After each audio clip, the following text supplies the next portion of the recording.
Hi, this is Ali Rango of LittleGuyCGI.com. Today I'm going to show you how to box model a female head mesh in Blender 2.8. What you're going to be shown in this tutorial is how to apply skin texture to the head mesh. You're going to be shown how to make a normal map in this tutorial. You're going to be shown how to make particle hair in this tutorial. You're going to be shown all the settings to have that particle hair work. You're then going to be shown how to apply that particle hair to cards so you have the potential to do real-time hair. You're going to be shown how to make irises inside of Blender. Then you're going to be shown how to touch up those irises in GIMP, then bring them back into Blender, and then apply those irises to your character.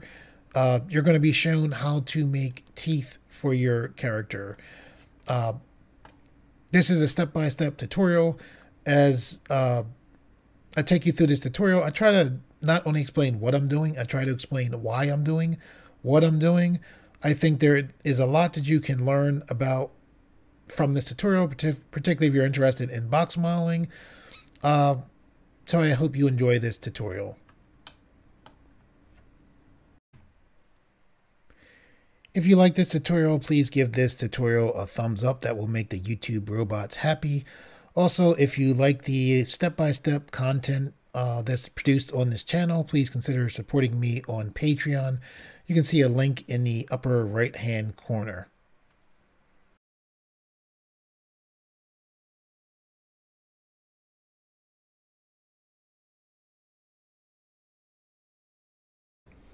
Hi, this is Ali Rang of LittleGuyCGI.com. Today I'm going to show you how to make a human female head inside of Blender 2.8. We're going to do this in a box modeling style, so let's get started. Okay, this cube right here is going to form the main basis for our head. I'm going to go to the left, I'm going to go to viewpoint, and then I'm going to go to front. So right now we're currently in a front orthographic view. If you're wondering which view you're in, if you look to the left, you can see that we're in the front orthographic view.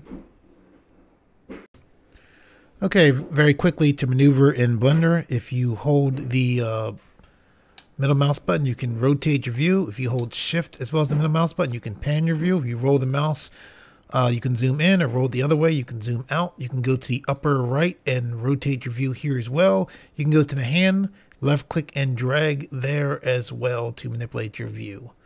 You can use if you have a full keyboard to your right, you can use that to quickly get around as far as your views. You can also click these circles here that will also let you get around to like a front view or right view, things like that. Currently we are in object mode. In object mode you tend to move whole objects around to work on vertices, edges, as well as faces. You tend to do that in edit mode. So what we're going to do is go to the upper left. We're going to then select edit mode to go into edit mode. I'm going to roll my mouse to zoom in. I'm going to go to view and then viewpoint. No, perspective. There we go. And there we don't go. There we go. Okay, so we're in a front orthographic view now. We'll go into this view and out of this view.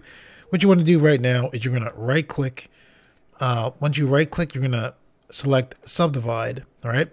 When you did that, if you look to your bottom left, you'll see a menu that says subdivide. You want to click the arrow there where the number of cuts is at. You can take this up to 3, or you should take it up to 3.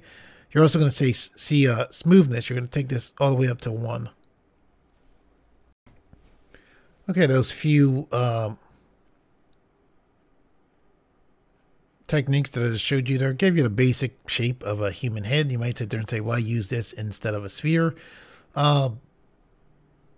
Basically, the standard box modeling shape that I use for a head, I know the way of doing it so I can box model heads very quickly.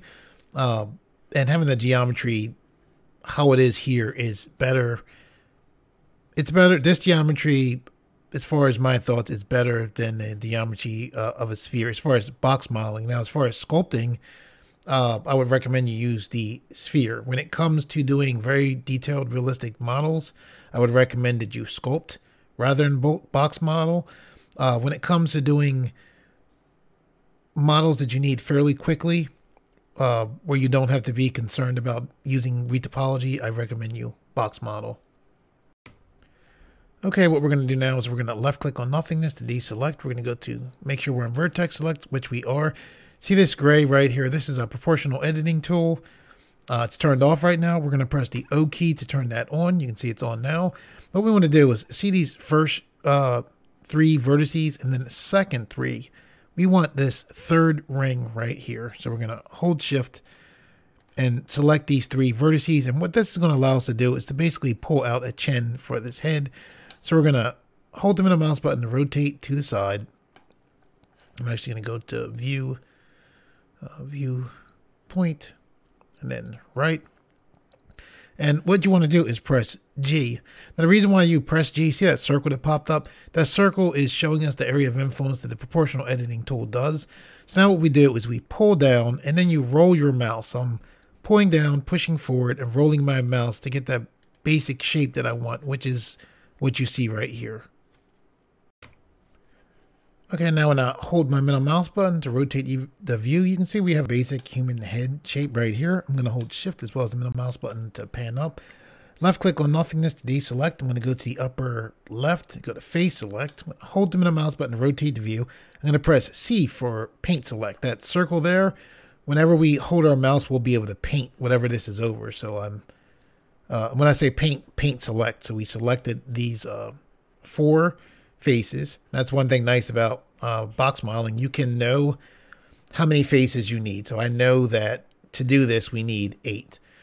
Knowing things like that tends to make things progress very quickly. I'm going to right click to get out of paint select. Okay, the reason why we selected this is we want to extrude these faces down. To extrude is when you make more geometry. We want to turn off the proportional editing tool for now, so we're going to press the O key to turn that off. You can see it's off because it's not highlighted. I'm going to hold the middle mouse button to rotate the view. What I'm trying to do when I rotate is I'm trying to get a view where I can see the extrusion, to make sure that extrusion is happening like I want it to happen. So I'm going to press E. And we have that nice preview line there. And we're kind of just letting our extrusion go right along that line. Then we're going to left click to lock that extrusion in. Okay, I'm going to hold the mouse button to rotate the view. Just trying to get a good view to see when we flare this out. This being the bottom of the neck. We're going to press S to scale.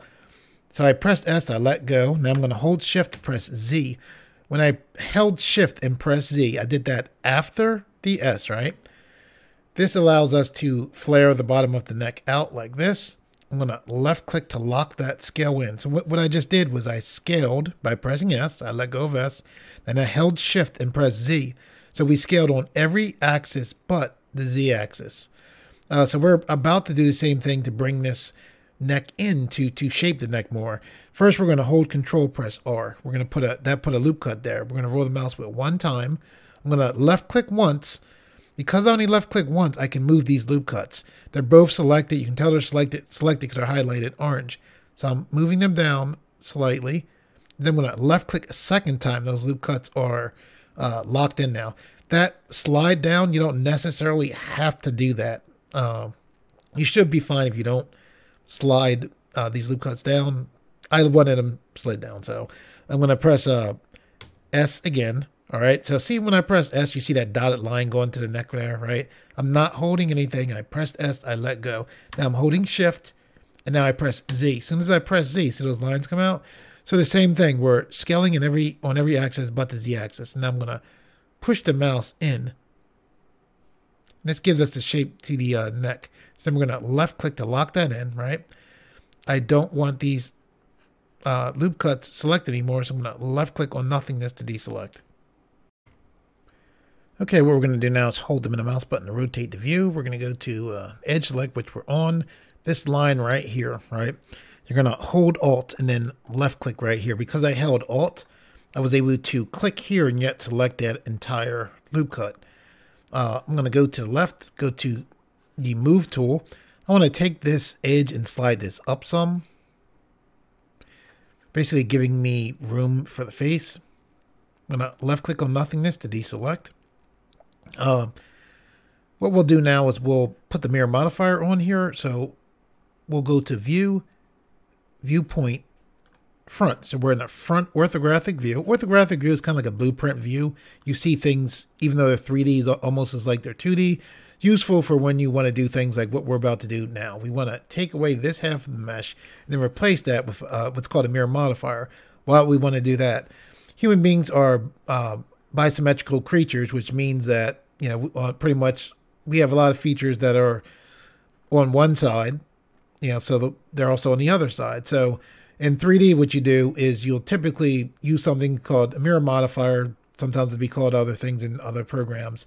And that will take the work that you do on this side and put it to the other side. So it speeds up your workflow because you only have to set up things on the one side. One of the challenges in 3D is there are multiple ways of doing pretty much the same thing. This is my way that I'm showing you of doing this. My way as far as box modeling, what I'm showing you. So we want to select the front of the head as well as what we can't see. So we see just this front here. We want to select the back as well. So what my way of doing this is I press Z, I go to wireframe view so we can see through the mesh. We're going to go to face select. We're going to hover here. We're going to press B for box select. We're going to left click and drag. And we're going to go slightly past that center line. Just slightly past it. And that gives us all of this part of the mesh, right? So what we're going to do now is we're going to press Z, then go back to solid view. We're now going to press X. This brings up our delete menu. Then we're going to choose faces to delete. So we've just deleted that whole half of that side of the mesh. We're going to go to our upper left, go back to object mode, and we want it to do that. This little dot right here is our origin point. This dot's important. Our mirror modifier is going to basically use this to position itself. So we're going to look to the right, look to what looks like a wrench. We're going to see add modifier. We're going to left click there. Then we're going to go to mirror modifier. Once we put the mirror modifier on, you can see now it looks like, you know, this head is complete again. In the mirror modifier options, what you want to do is, I like to do anyway, is click this. Looks like a triangle with circles on it. And you want to come down to this clipping, put a check mark here. What that does is that makes this part of the head is basically like virtual geometry, not pull away from this part of the head. Okay, what we're going to do is go back to the upper left. We're going to go back to edit mode. What we want to do here is kind of interesting. Having this mirror modifier makes things easy as far as selecting things as well too, because when I select here, this is selected as well. This area that we have here, we basically want to, when you get to this point, you kind of want to make this look like sunglasses, right? So you pull this up. So think like sunglasses. So that's kind of like the bottom part of the sunglasses, right? The eyes are going to come out to about here. So what we're going to do is we're going to left click here, hold shift. And if you're thinking about like sunglasses, like I said, we want to pull this down, right? But we want to pull down from there all the way to here. So I'm going to hold control, which I'm doing now. Then I'm going to left click right here and letting go of control. I use something called the shortest path technique, which is I clicked here, held control, and then clicked here. When you're holding control, all of the geometry in between you will also select. Why did I do that? Because we want to make this look basically like sunglasses, right? So we're going to push this down like this. See what I mean when I say like the sunglasses? What we're going to do now is we're going to click here. We have the mirror modifier on there, so we're going to push this towards each other. It kind of looks like it's scaling. It's because of the mirror modifier that looks like that. I'm going to click here and, you know, keep in your mind, like I said, you're kind of like going to make this look like sunglasses right now. I'm going to left click on nothingness to deselect, roll the mouse wheel to zoom back some. Okay, one of the things with box modeling is it's fast. So as we do this, we want to try to get our basic features in with as little geometry as possible. So we're going to go back to our face select. We're going to click here, hold shift. So I did paint select earlier. You can hold shift and select geometry as well. I'll tend to go back and forth depending on what the first thing that comes to my mind. We're going to basically form that area around the eyes. This is very important. There's multiple ways of doing this. I tend to do it. A lot of times when I do this, people say you can inset. You can inset. One of the things with this method, I can make up a human head very quickly just from doing this again and again and again. So I'm going to use extrude. Extrude is going to let us make new geometry. We're going to scale this area down. We could use inset. I'm choosing to use extrude. So I press E. We just extruded. I'm going to right click. Doesn't look like anything happened. We made new geometry. Because we have new geometry, we're going to press S to scale. And we're going to scale this geometry down like that. I'm going to left click then to deselect. Okay, I'm going to left click on nothingness to deselect. See this area right here? This is going to basically be our nose right here. So because that's going to be our nose, we don't want that to be that thick. So we're going to edge select. We're going to take our manipulator. We're going to push this over like this. And you're just thinking about this being the bridge of the nose basically right there. We're going to left click deselect. We're going to go to face select. I'm going to press C for paint select. And then we just select this whole area. This whole area is going to be our mouth. I'm going to right click to get out of paint select. Okay, with this area selected, we're going to do to the mouth very similar to what we did with the eyes. We're going to press E to extrude, right click, then we're going to press S to scale. Now this is forming the actual mouth here. I'm going to hold the middle mouse button to go to the side. Human beings, when you might think like human beings' mouth is flat, it actually pushes out. So what we're going to do is push this out, some like that, right? And then what you want is you want the side of the mouth to come back. So I'm going to left click here. I clicked here just to deselect. Sometimes it's easier to just select something else to move a selection than deselecting. So I'm on this angle where I can see from the side because I want to pull the mouth back. Now I'm going to rotate towards the front because see how it's going back too far? So I'm going to pull this out to the side. We're going to get the basic features and then we'll adjust the head as we go along. Okay, I press the home button in Blender, jump back. If you want to zoom in, click, you can hover to the side, hold shift, press B. This makes you be able to draw a zoom box and then you'll just zoom in like that. I'm going to go to, with edge select on, I'm going to push this. Because remember, this is going to be the basic nose right here. So we're just adjusting this somewhat like that. I'm going to left click on nothingness to deselect.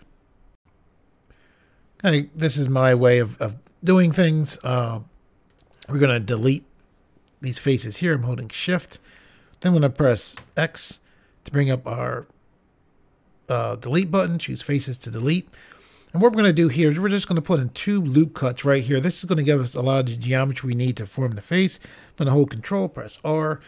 That put in 1 loop cut. I'm going to roll the mouse one more time. Now I'm going to left click once, then left click a second time to lock that loop cut in. Then I left clicked on nothingness to deselect. Okay, what we're going to do now is with edge select on, I'm going to hold the middle mouse button, rotate the view. I'm going to hold Alt to select there. I'm going to press E to extrude, right click. We made new geometry, so we're going to press S to scale this geometry down. We'll push this back. Push this in some.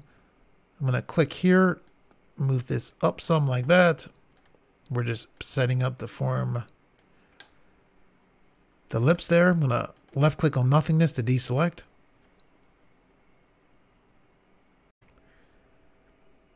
Okay, I'm going to hold the middle mouse button to rotate the view. I'm going to hover here, hold Control, press R to put a loop cut here. I'm going to left click once. This lets me adjust the loop cut.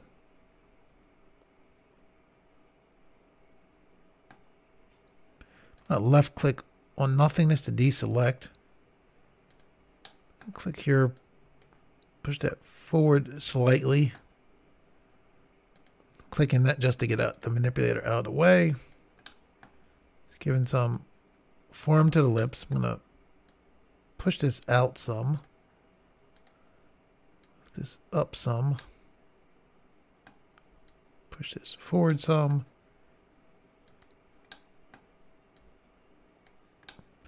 What you want to do as far as the chin, you don't want the bottom line here. You want this line right here. So you're going to left click there. You're just going to push that forward. It gives you the chin very quickly, fairly easily. Okay, one thing we want to do here is the lips are here, right?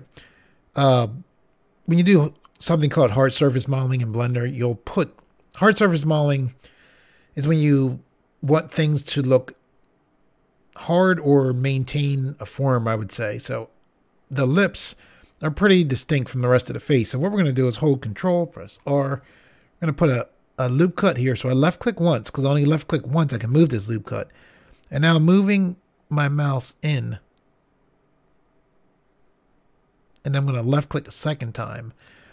Now that line isn't all the way to the other line. If you take the line too far in when you're dealing with an organic shape, you'll end up with something that looks machine-like. So you don't want to take this line all the way to the edge. This is nice. This should hold the form of the lips well. I'm going to left click on nothingness to deselect. Okay, I'm going to roll the mouse wheel back, hold the middle mouse button to rotate the view. We're going to set up to form the ears. I'm going to left click on nothingness to deselect. Go to vertex select. I'm selecting this here just because I want this more straight. See how this is like fairly straight. Then this is like here. See how that's up. So I'm selecting this just to push that down. Thinking out, this is the area of these four faces what we're going to use to form our ears.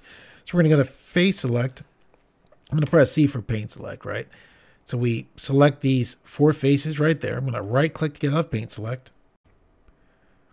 Okay, we're going to make new geometry. So we're going to press E to extrude and then right click. Doesn't look like we made new geometry, but we did. We're going to press S to scale this down. I press S to scale on the Y axis. If you're not sure which axis you're on, Blender will tend to show you with one of those colored lines.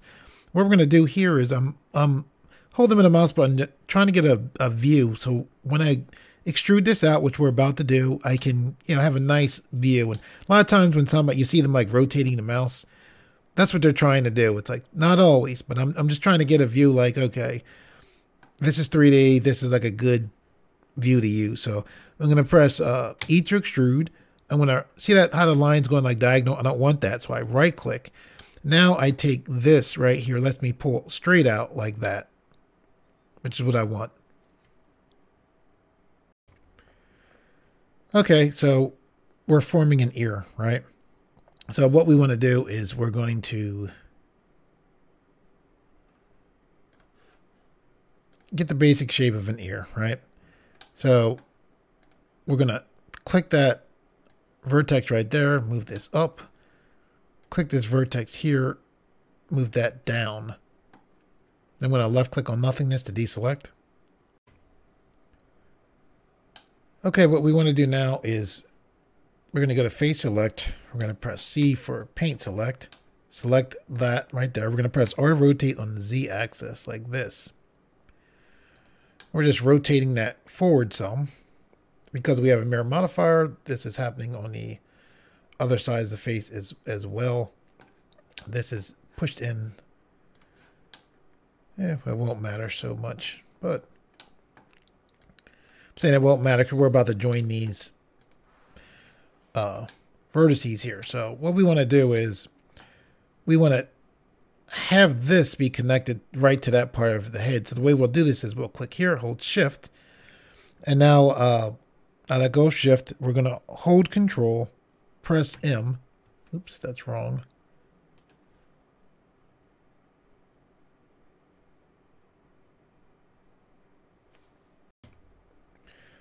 Okay, yeah, sometimes I'm in different 3D programs.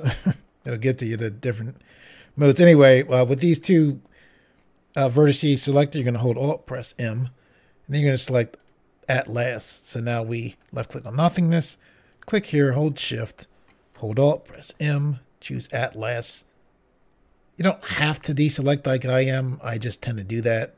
I'm going to click here, hold shift, click here, hold Alt, press M.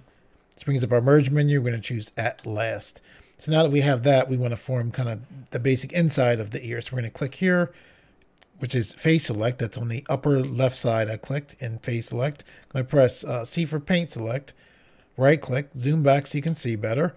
We're going to press E to extrude. Right click, doesn't look like we did anything. We made new geometry, so we're going to scale that new geometry down. And now we're going to press E to extrude and go in some more. Press S to scale that geometry down some more. Then we're going to left click to deselect. Okay, what we're going to do now is hold the middle mouse button to rotate the view. This right here, the way this is coming up is too much. So we're going to go to edge select, and then we just get a nice view. We can see like we need to push this down some like that. We'll click here. We'll bring this out. So what we can do is actually go to face select. I'll press C for paint select. Select all of this. Just bring that forward some. Like that. Click here. Bring that forward some like that. Now left click to deselect. Okay, what we want to do now is take a look at our head.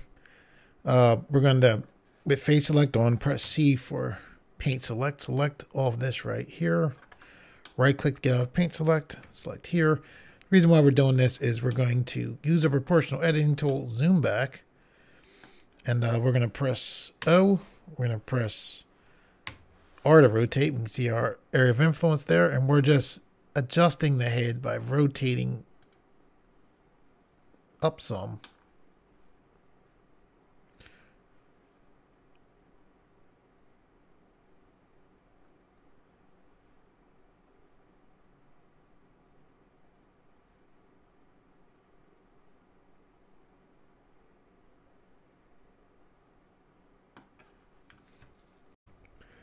Okay, I'm going to zoom in. I'm going to hold the C button. When you hold C for paint select, if you hold the middle mouse button, you'll deselect. What I'm going to do is press G and then Y.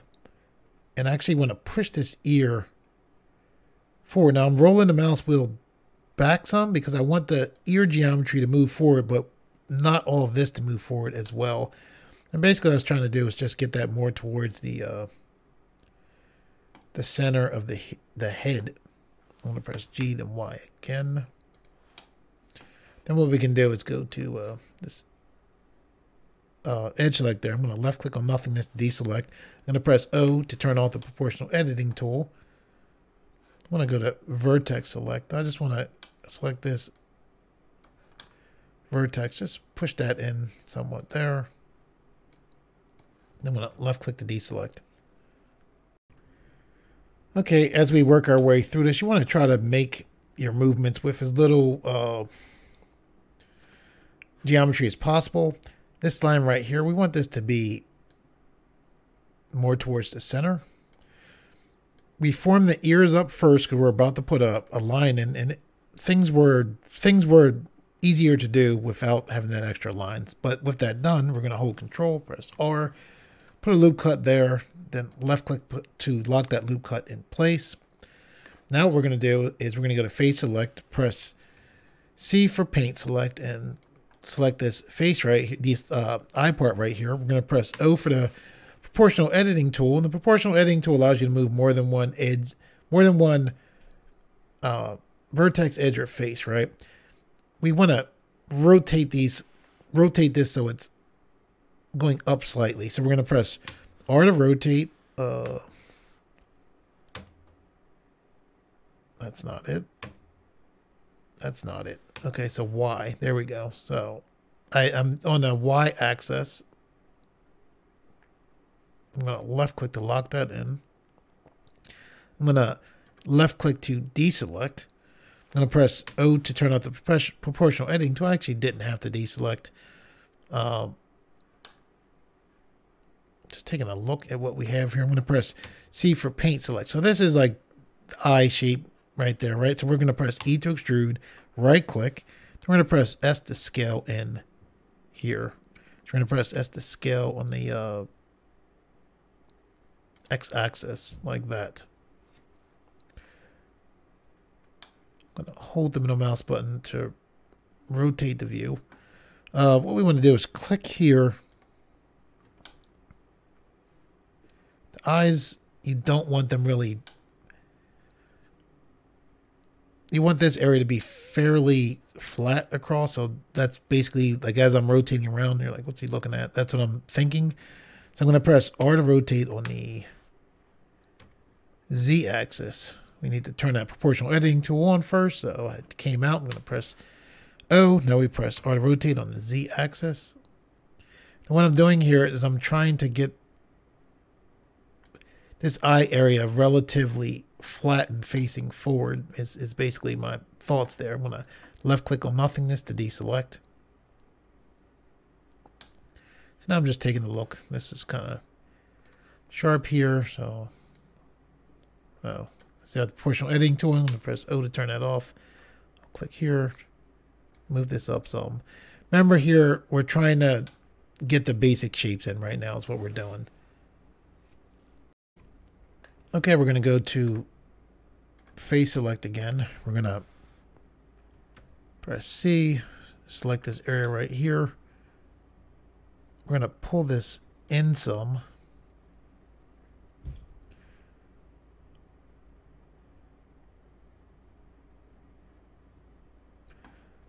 I'm going to press R to rotate on the Z axis. Something like that. Press S to scale on the Z axis like this. Then what I'm going to do is press E to extrude, right click. I'm going to press S to shrink that down some, pull this back some like that. Then I'm going to press X to bring up our delete menu, then choose faces to delete.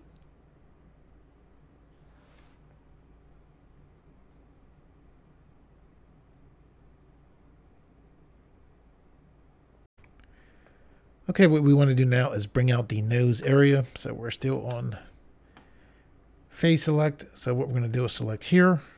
So it's here, here, here, as well as here. You want to make sure you have this space. See that double line there? See the space here? This is important. Make sure you have this space here. So what you're going to do now is you're going to press E to extrude out like this. You're going to push this in like this. You're going to go to edge select. You can push this down some. You're going to select, holding control as well as the middle mouse button is a smooth way to zoom in. We're pulling this line in.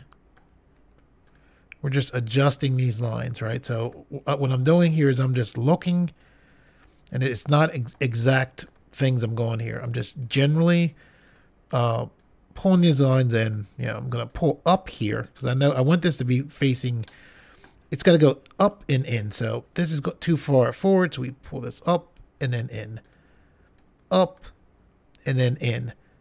But I'm using my sense of just thinking how a nose should be right here. I'm not doing anything particularly exact there. Pushing this in.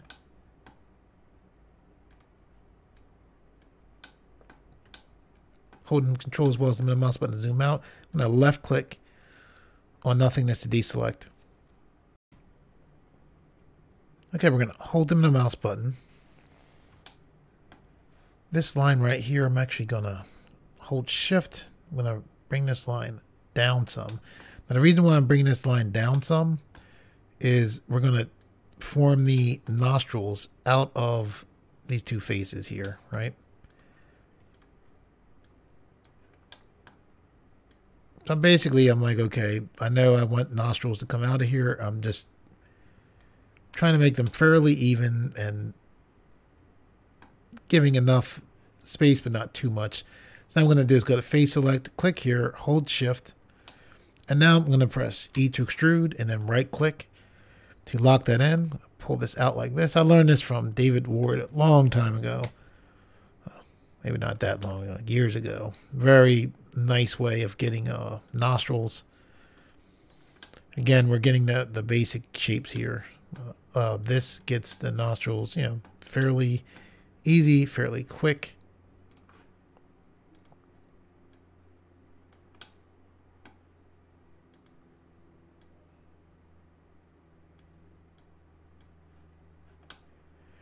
And then what we're going to do here is we're going to get extra geometry here. Well, actually, before we do that, we're going to click on face select, right? Now, this clipping keeps this geometry from pulling away from this geometry. In this case, we need the geometry to pull away from itself. So we're going to temporarily turn off clipping. We're going to click here, hold Shift, press E to extrude, and then right click. Okay, so with this off and with our extrusion there, now we're ready to make new geometry. Okay, so with that new geometry, we can press S to scale.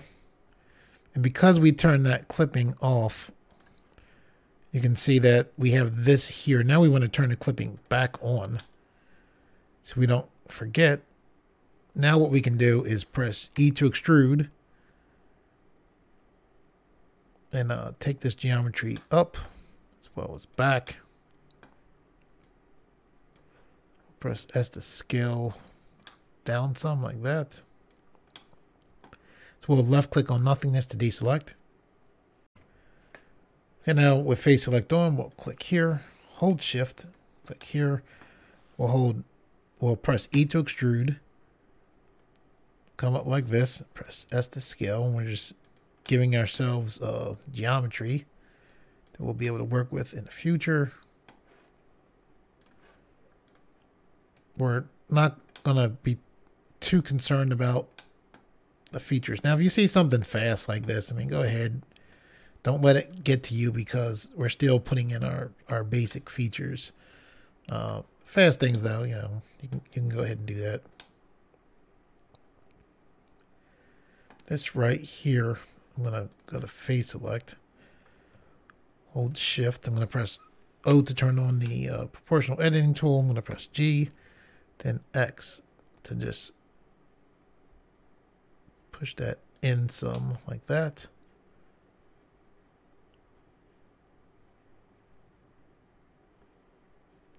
I'm going to left click on nothingness to deselect. Okay, what we're going to do now is we've been in this edit mode almost the whole time. We're about to come out. Before we do that, we're going to go to Edge Select. We're going to hold Alt. We're going to select that edge right there while holding Alt. Because I was holding Alt, I selected that entire edge loop. That's important because we want to hold Shift, press S. This brings up, hold Shift, press S. This brings up our snapping menu. What we want to do is choose cursor to selected. And then press it yet. Because that whole loop is selected, our cursor will go right to the center of those selected edges, or that selected edge loop right in the center. And that's what we want. We can left click to deselect now. I'm going to go to the upper left, go to object mode. We wanted the cursor here because in Blender, where the 3D cursor is at is where objects tend to come into Blender at. So that being the case, we're going to hold Shift, press A. This brings up our Add To menu. We're going to select UV Sphere. For the segments, we're going to change this to 12. For the rings, we're going to change this to 12, then press Enter. I'm going to left click here, press R to rotate on the X-axis, 90, and then press Enter. I'm going to right click here, select Shade Smooth, then press S to scale this down.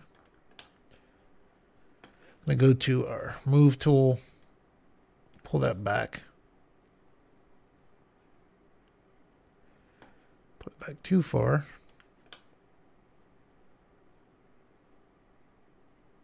There we go. As far as this to the other side, one thing we can do is we can click on our head, hold Shift, press A. Now we don't even have to do that. We can press Shift C and make sure that our 3D cursor is right in the center of our head. We'll hold Shift, press A. We will bring in a empty. We have all these different shapes of empties to choose from. An empty is a non-renderable object, very useful. When you're first doing 3D or things in there, you might say empty. That sounds strange. It's very useful because it's something you can use that doesn't render. So we're going to select a cube. We're going to press S to scale. You can just see the cube there. Doesn't matter if you don't see it. It matters that it's in the center, all right? With that being done, we're going to click on this eye here. We have our modifier tab here. It looks like a wrench, right? We're going to go to Add Modifier, and we're going to select Mirror. can't see the mirror because the mirror is automatically set up for the x-axis. We're going to change this by going to mirror object. We're going to make the mirror work by the empty we just brought in, which is why we brought it in. So we're going to left click here, select empty, and now this eye is mirrored to that other side. We're going to left click on nothingness now to deselect. I just clicked because I didn't want to look at the modifier there. Okay, I'm going to zoom in. We're going to click on our main head mesh. We're going to go to edit mode. We're going to click these edges right here. We're going to press, we have our proportional editing tool on. We're going to press G and then Y. We're going to shrink this down some. We're just better aligning our eyes up here because we have the mirror modifier. The same thing's happening on the other side. I'm holding shift, just pushing this down some, bringing this out some like that.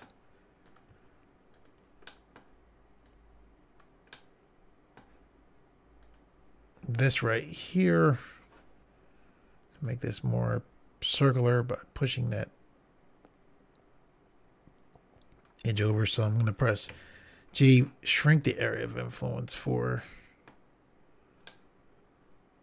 and then this, like this part right here, let's turn when I say this, I'm thinking this edge right there, right? I'm going to press O to turn off the proportional editing tool. I'm going to hold Alt. I selected that entire edge loop right there. I'm going to press S to scale this some. I'm going to press E to extrude, right click, press S to scale that in. I'll scale it in more. Pull that back so that we can't see space there. We're going to click here, pull that to the side some, like that. For here, we want 2 geometry lines, 2 loop cuts. We're going to hold Control, press R. So now we have 2 loop cuts, more geometry for us to work with. Okay, let's make an inside for the mouth. I'm going to hold Shift as well as the middle mouse button to pan. To do that, we're going to make sure we're on Edge Select, which we are. We're going to make sure the proportional editing tool is off, which it is. I'm going to hold Control as well as the middle mouse button to do a smooth zoom in. I'm going to hold Alt to select this inner part of the mouth. I'm going to press E to extrude, right click. We made new geometry. It doesn't look like we did anything, but we're going to pull that. Not but. Try not to say but negates everything that you say in front of it. Anyway, we want to pull this in like that. We're going to press E to extrude again. So it's hard to see, but all I did, I made 2 extrusions in, right? Now what I'm going to do is press S to scale, right? We're going to take advantage of our mirror modifier. We're going to click here, turn the mirror modifier off so we can see what's going on. So what we have is we have this geometry right here. We're going to pull this back more. Let's straighten this out.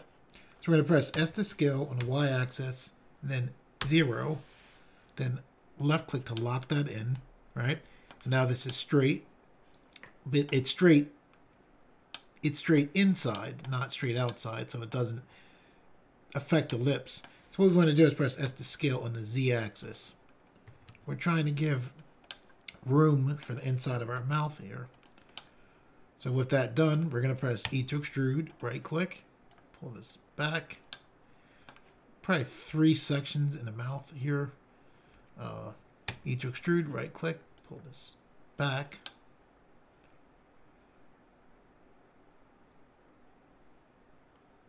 We'll do E to extrude, right click. This time we'll shrink that down some.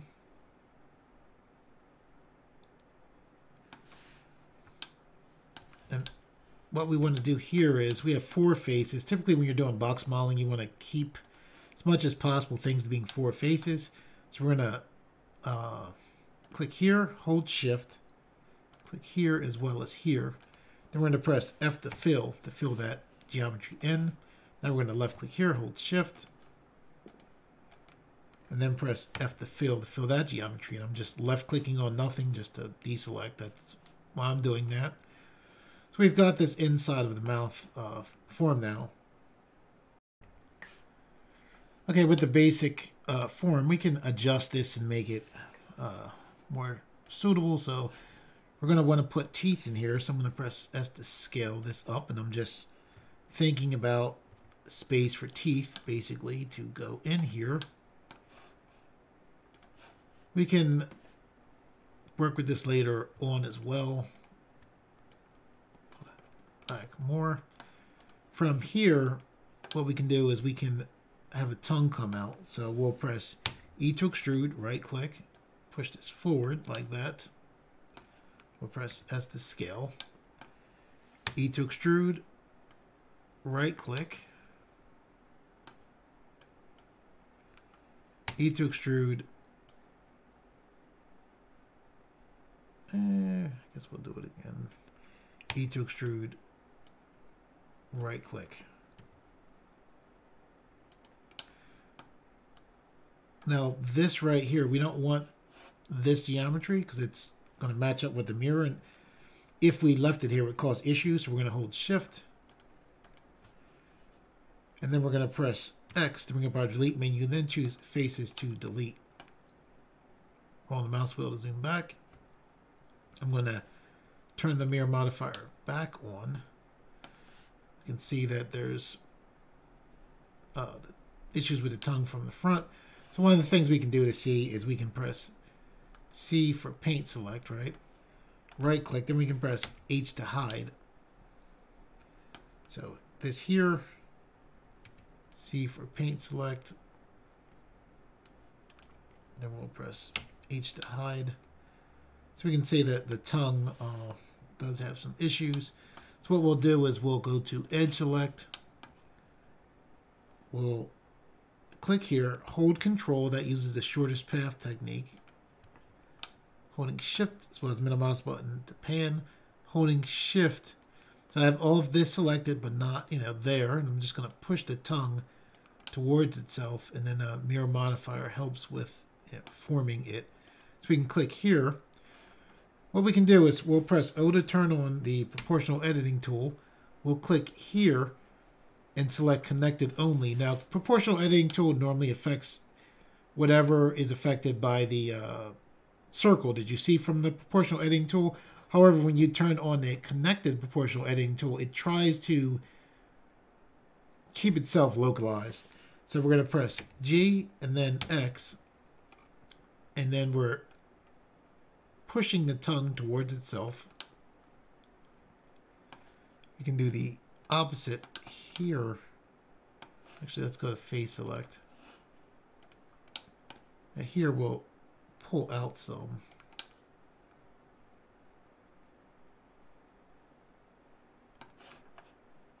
And there's something strange here.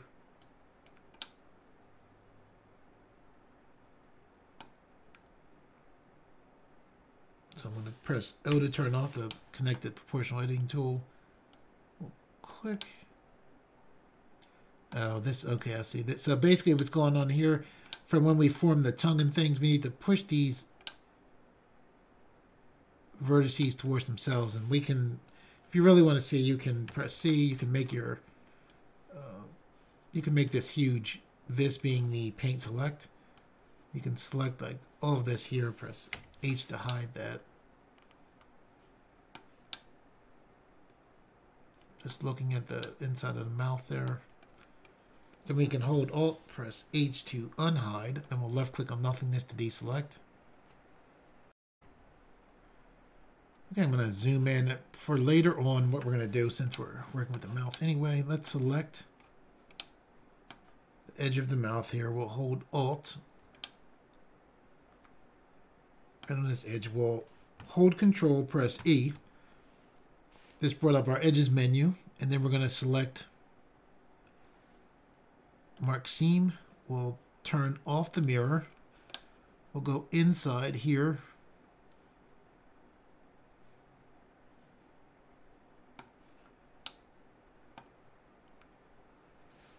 We'll hold Alt.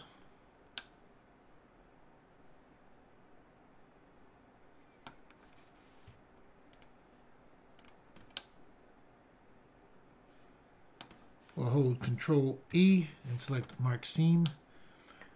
This should make things hopefully easier for us later on.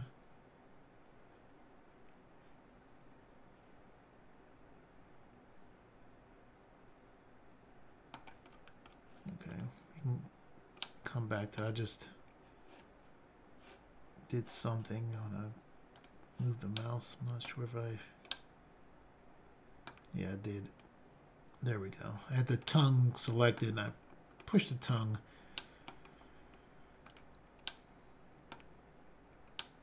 Okay. Okay, we can start to work towards making our features look better.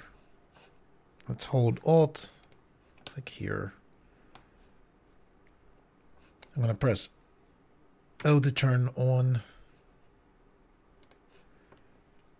the proportional editing tool. I'm going to press S to scale. Push that forward some like that. I'm going to click here. Just this side, I'm going to press S to scale on the Z axis. Like that.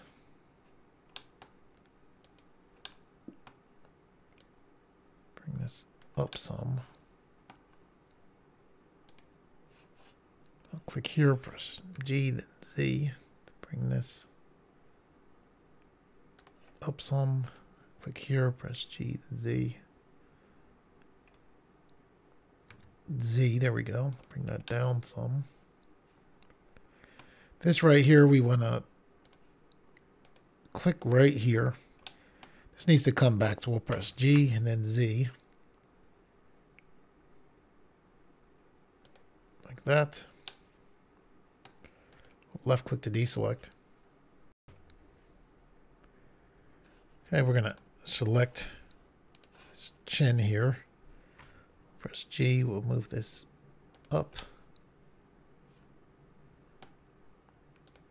Let's go to edge select. We'll hold Control to select these edges right here. We're going to press G and then X. We're bringing this whole chin area in.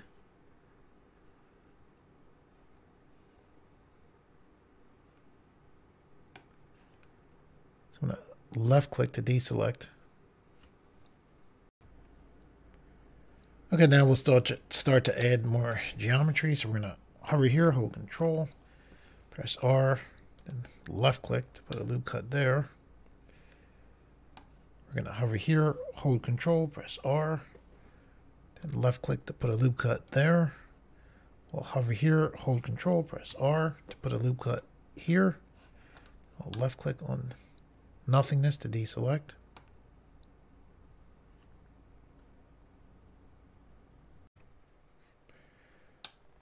Okay, there's some general things that we want to do. We want to make sure that the this lip is further forward than the bottom lip. To do adjustments like this, we'll go to scope mode. Very nice place to make quick adjustments. You want this brush right here, the grab brush. So what we're doing here is we're just going to make sure that that lip is out further than this bottom lip. Some other things we want to do. Hold Control as well as the no mouse button. One very nice thing we can do in here is we can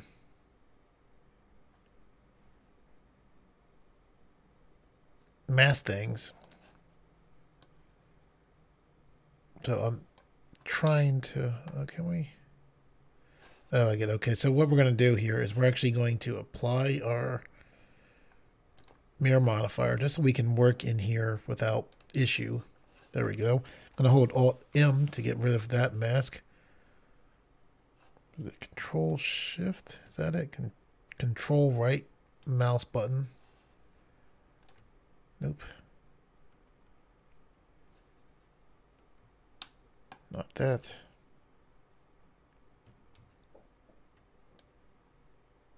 Not that? I'm trying to figure out which is the... There's the mask loop. We'll use the box mask. That. Want it to be...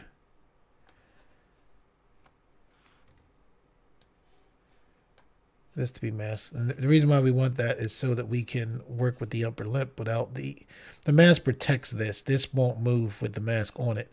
So with that there, what we can do is we can move the upper lip up like that. Then we can hold Control, press I, do the same thing. Now we can move this down as well as push that back. We'll hold Alt, press M to come out of that mask. We can adjust this chin here like this.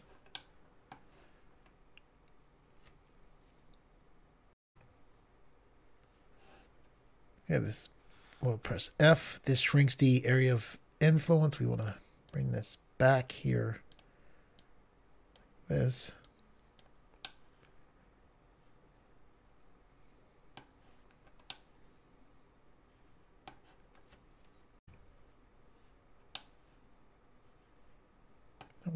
I might want to move this whole area up some, like that. This cheekbone area here, we want to move this up and out some.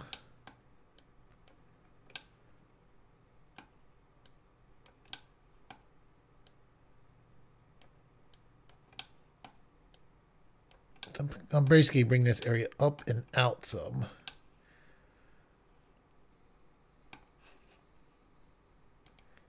So we'll go back to object mode.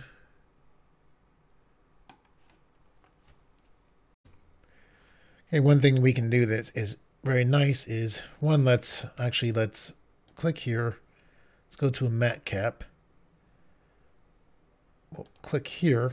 We'll select here. This will allow us to see, to work better. We're going to go to add a modifier. We're going to add the smooth modifier. For the factor, we're going to change this to 0.1. Then press enter to lock that in. And we want to smooth out the face, so we'll just take this arrow here.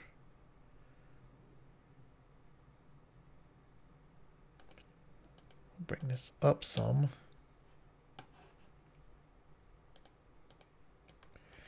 Be careful when you're bringing this up of the ears.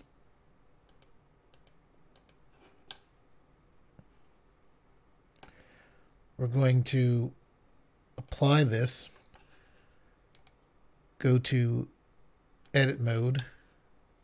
You can see that smooth things out a lot already. We want to be careful of the ears. You're going to go to face select, press C for paint select. Select the ear area. Here, make sure you have all of it. That's paint select. I'm going to hold Control, press I. So I invert it. So everything that was selected there is now selected here. So I'm going to go to this, it's like a triangle with circles on it. Vertex group. We're going to click the plus button there. We'll double click here and name this main face area. We'll then select assign and then left click on nothingness to deselect. I'll then go to the upper left and go back to object mode. Okay, so now with that done, we'll go back to our modifier. We'll put the smooth modifier back on. We'll change the factor to 0.1 again. This time, we'll go to Vertex Group. We'll left-click here and select Main Face Area. So the ear won't be selected. So now we'll take this up.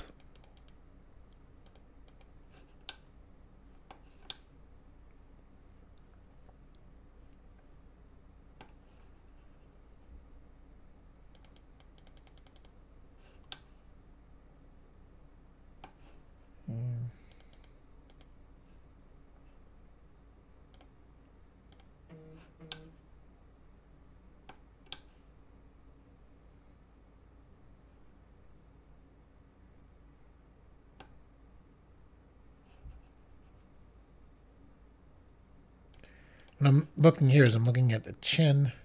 This moved out nicely.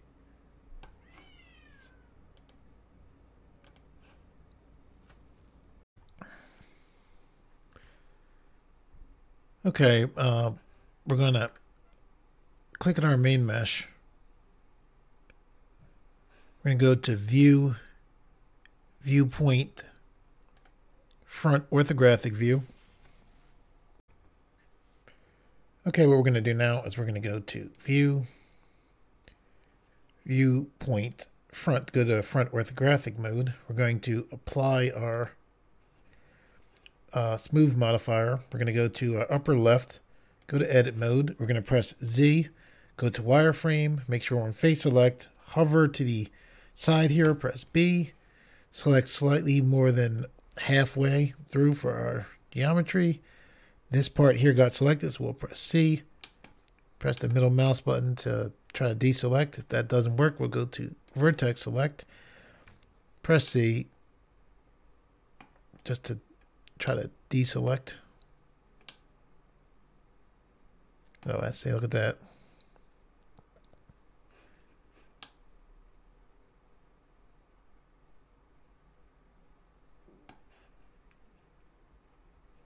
So, well, let's see. We'll press Z, go to solid view, press X, choose faces to delete.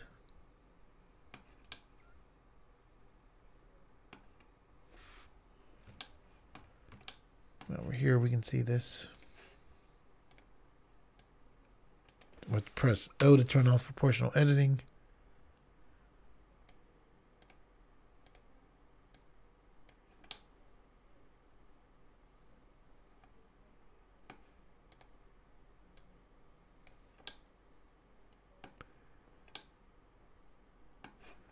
Go to vertex select.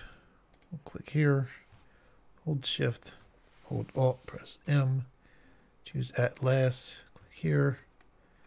This is in the way, so I'll click here, hold shift, hold Alt, press M, choose at last, click here, hold shift, hold Alt, press M, choose at last.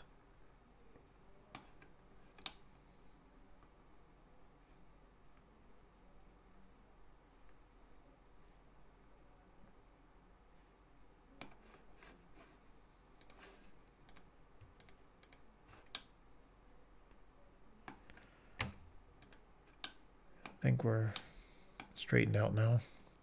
So we're gonna left click on nothingness to deselect, go to object mode. We're on our modifier panel.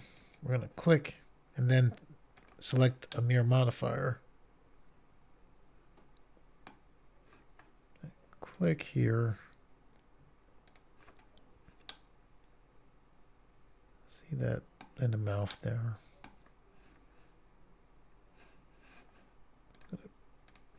Edit mode, edge select, hold Alt,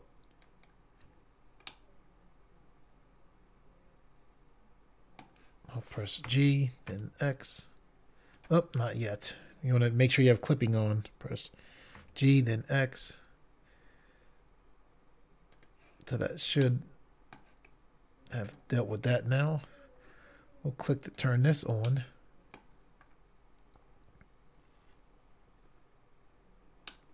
Hold the middle mouse button to rotate.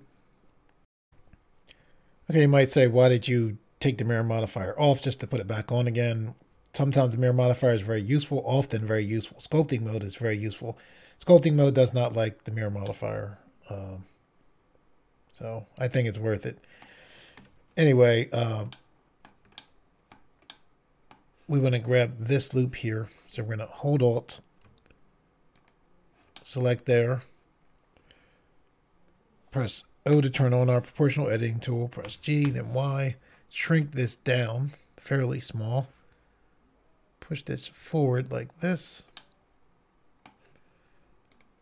Select here, press G, then Y to pull this back some. We'll reselect this edge loop right there. We'll press S to scale in the Z axis.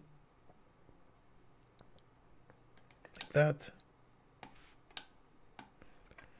I'm going to press C for paint select to deselect this part here. Still have these edges here selected. I'm going to press S to scale on the Z axis there. I'll click there, press G, then Y.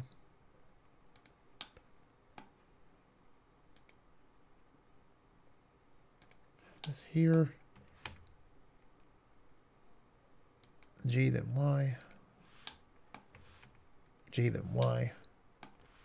Left click to deselect.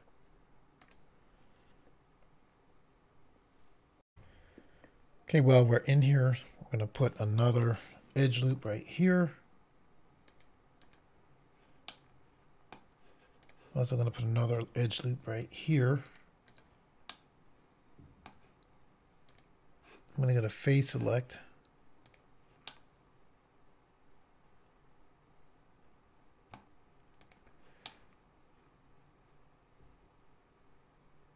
I'm going to press proportional editing zone and press Z to bring this up some.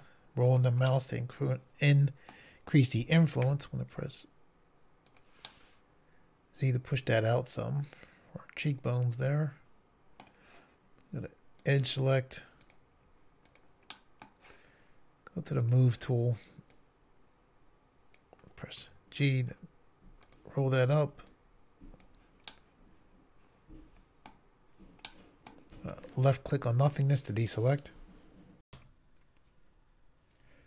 Okay, so what we want to do now is we want to work on making this mesh look more feminine. One of the things we're going to do to help ourselves out is we're going to disconnect the inner mouth section for now. So what we're going to do is go to the upper left, make sure we're on edge select, which we are. We're going to hold down Alt, and then we're going to left click. When I left clicked on this edge loop, I selected that entire edge loop. So I moved my mouse underneath this edge loop, right?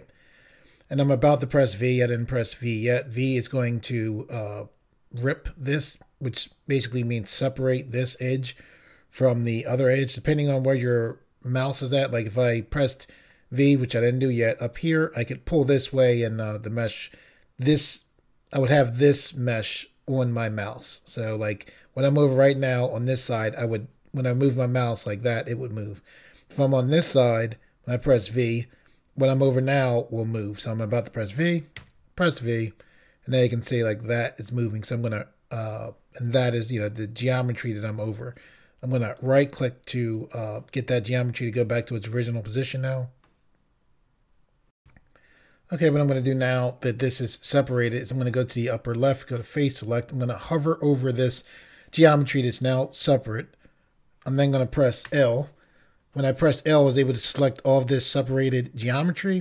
The reason why this geometry is being selected and not this geometry in here is because of that seam right there that you see. So what I'm going to do is press H to hide the geometry that was just selected. You can tell it was selected because it was highlighted, that orangish color. So now I'm going to hover over the tongue, press L, then press H to hide that. L selects all of like the connected face geometry between seams. I'm going to hover here, press L again. I selected all of the geometry here because there's a seam right there. So, and I'm just holding the middle mouse button to rotate. I'm going to press, with it hovered over this, I'm going to press H to hide that geometry now. Okay, what we want to do now is hold the middle mouse button to rotate the view. We're going to shut the mouth to make things easier for us to work with. So, and easier as we work, like so we can see. So the current goal right now is we're trying to make this face look feminine, right? So we're going to go to View, Viewpoint, and then we're going to go to Right. And when you look to your upper left, you can see we're in a right orthographic view. Okay, what we're going to do now is we're currently on face select. We're going to press Z, go to wireframe, right? We're on face select because this will allow us, I think, to more easily see we're selecting here. We're going to hold Control. While holding Control, hold the right mouse button. We're grabbing all of these faces to make up the bottom jaw right there, just like that. Now that we were able to grab these, and I think we're able to grab them more easily using face select, we're going to go to vertex select. And then with vertex select on, we're going to hold shift and then right click to put the 3D cursor right here. So I held shift and I right click. That moved the 3D cursor right there. Why did I want to move the 3D cursor right there? I'm going to press Z, go to solid mode. We're going to pivot this jaw off this 3D cursor. Now the default pivot point for Blender is the median point. We can change the pivot point by going to the top of the screen in the middle. Then we're going to left click, and you can see this is set for median point. We're going to change this to the 3D cursor. So now with that done, we're going to click here, make sure this, and here is the upper middle screen. We're in the proportional editing screen settings. And what we're going to do is make sure we have a check mark next to connected only for the proportional editing tool. Okay, with this lower jaw selected, let's make it so we can select that geometry easily in the future. So we're going to go to the right. We're going to go to, looks like a triangle with 3 circles on it. What we're going to do here is we're going to go to the right, click up the plus button, and we're going to name this jaw area. We're then going to select assign.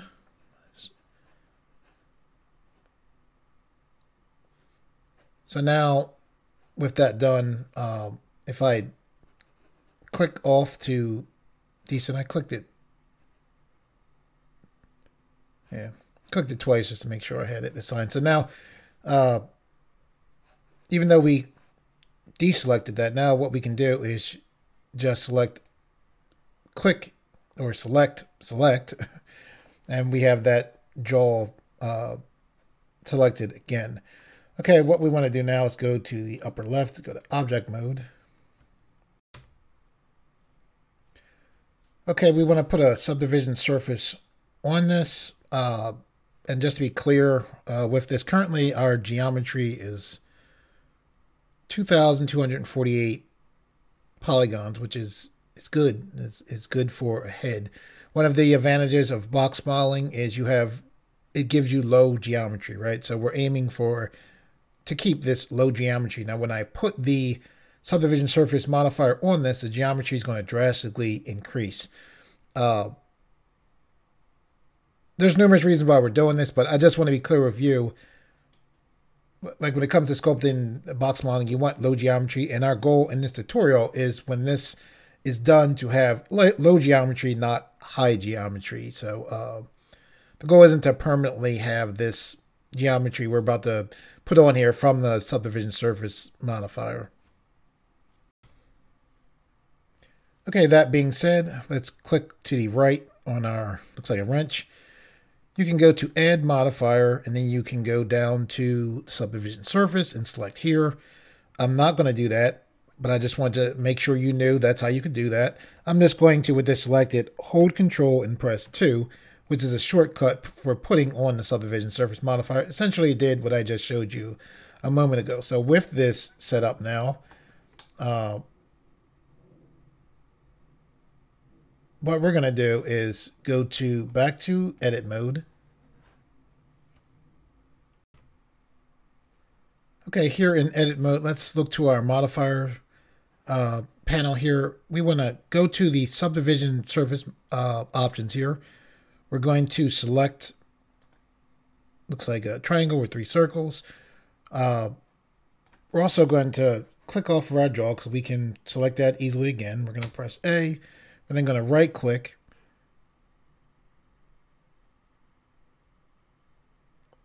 Okay, I thought we could do shading in here. So we'll go back to object mode. We'll right click. We'll select smooth shading, right? We'll go back to edit mode. We can easily select our jaw again. So we're going to go to, looks like the triangle with 3 circles. We're going to choose select. So we have that jaw selected again. We're going to go to view, viewpoint, right? So now we already have this 3D cursor set up. So we're going to, actually, you know what? I want to move this up. So I'm going to hold shift, press R. Now I'm going to Press R to rotate. And because we're in orthographic mode, we don't need to choose an axis. If you weren't in an orthographic mode, you could rotate your jaw fine by doing R to rotate on the x-axis. Because we're in orthographic mode, we just need to press R. So with that done, I'm going to move my mouse, right? As I'm moving the mouse, see the upper above the line that's selected for the lower jaw. See how the geometry is moving? I don't want that to move, so I'll roll the mouse. And you can see as I'm rolling the mouse, the geometry reacts. So I'm going to left click to deselect. Okay, what we want to do is hold the middle mouse button to take a look. See how this is pushed in? That's fine. Don't let that get to you. What we want to do is scale this jaw. So we're going to press S to scale on the x-axis. Like that. This looks like it's going out because of the mirror modifier. Not the mirror, well, the mirror modifier as well as the proportional editing tool. So we're going to press O to turn off the proportional editing tool. So I pressed O to turn off the proportional editing tool. Okay, when you have a mirror modifier on, the mirror modifier keeps the center line from separating from the virtual geometry from the actual geometry. So we can scale in a sense by pushing and pulling our manipulator in, right? So I am going to, it's going to be like I'm scaling. I'm not actually scaling. I'm just using the clipping activated mirror modifier to make this thinner. So we're going to push in like this. We're trying to make the jaw thinner. I'm going to hold the mouse button and rotate the view. We're going to make the jaw less long by pressing S to scale on the Z axis. Like this. When it comes to the nose,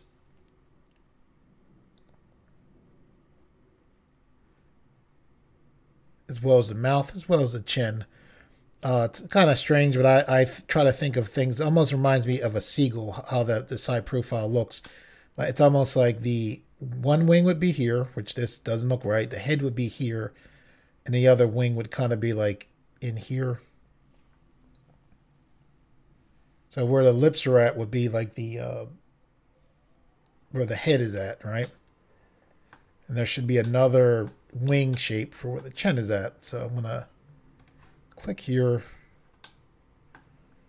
I'm gonna press O to turn the proportional editing tool on. G, Z. We need to change the pivot point from the 3D cursor to the median point. So this will be one wing, this will be a head. Think of a seagull. It's kind of strange. Helps me out. So I'm pulling down some here. There's a bunch of things we need to do. We want that kind of point there. I don't want to pull out. One of the things that's very important is the lip here. We're going to press G, shrink the area of influence down of the proportional editing tool. We're going to push hard out here like this.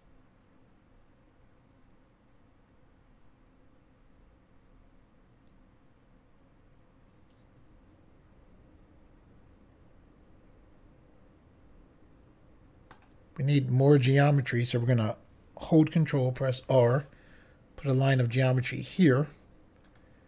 So we're going to adjust this bottom lip.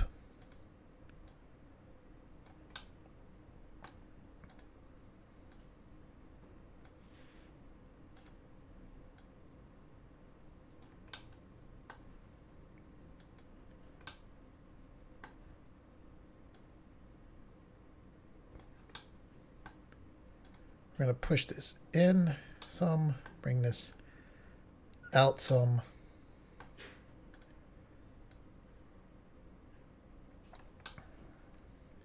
Remember I told you the seagull, so it's kind of like, you can kind of see now, like here's like, when I'm saying the seagull, it's like there will be a wing here. Imagine like a wing here, a seagull, like fine, the head would be here, and then the other wing would be going here. And it helps me because it helps me as far as like the bottom lip as well as the chin. That's what I'm thinking about when I say seagull.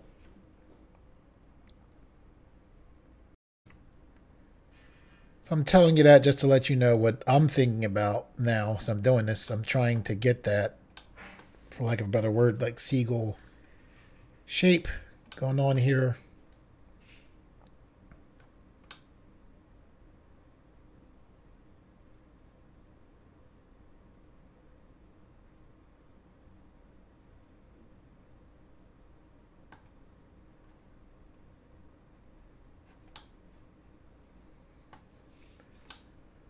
This wing, like if this was a wing, this would be too much, so to say, too wide. So what we're going to do is select geometry here, press G, then Z. We're going to pull this down some.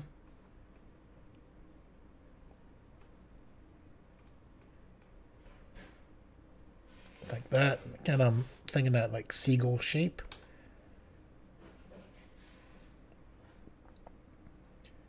When we pulled down, we made the nose bigger. So what we're going to do is we're going to go to this line. So here's like the ball, not that right there. The geometry I'm talking about, this edge right here. We're going to press G and then Z. Shrink your area of influence down. We're going to push this down like that. We're going to select here, press G, then Y. Pull this back like that. Straighten this out some. G, then Y, like that. We have to look here, look underneath. Now this is too far for it, right? So what we want to do is click here, like the edges of the mouth, and then we're going to press G and then Y. And we're kind of flattening out the mouth, if that makes sense to you. Here we can need to shrink that, press G, shrink the area of influence, pull this down like that. Still looking for like that seagull shape that I was talking about. Click here, pull that up some like that.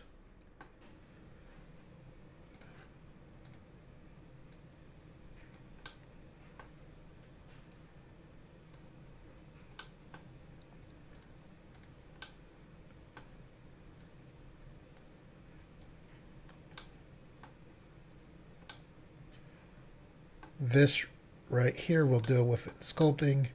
For the eyes, we want to go to edge select.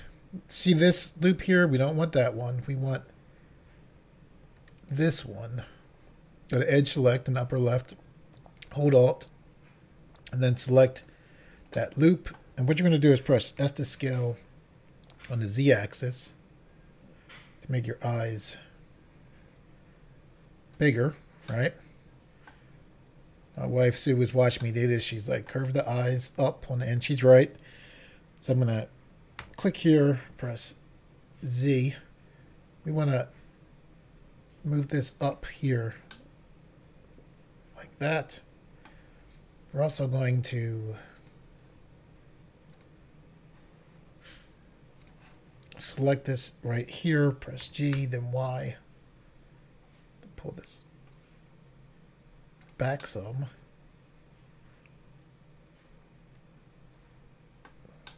Press G, then X to pull that out some. I'm going to turn off the proportional editing. You can click here to turn off the proportional editing as well as pressing O. Do I prefer O? I'll press turn the proportional editing to back on.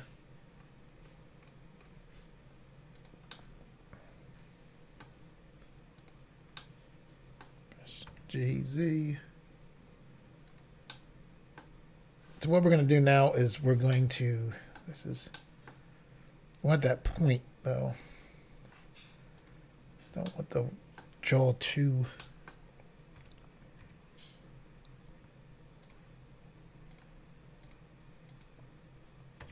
Press G.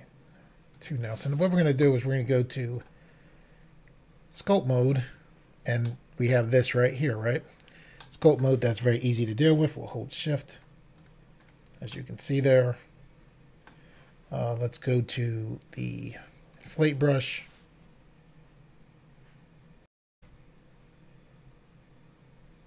So we're just going to, with the inflate brush, inflate the bottom lip.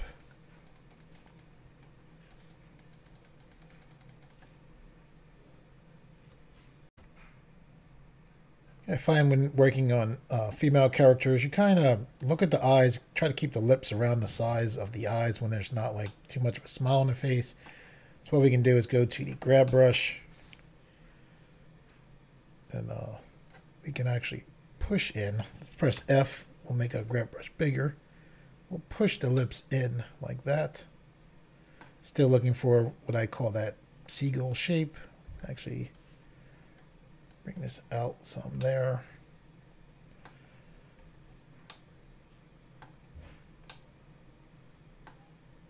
And press F. It's going to actually come back some. I'm going to be careful.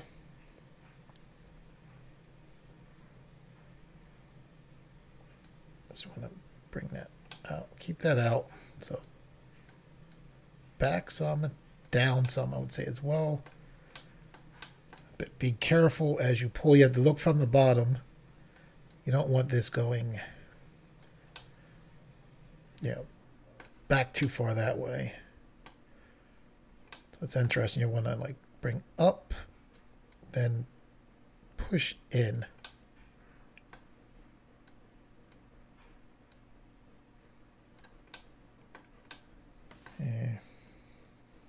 Hold shift to smooth.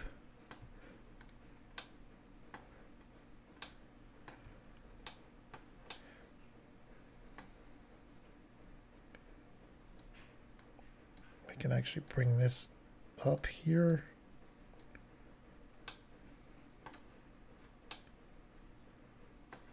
For here, we'll go back to edit mode.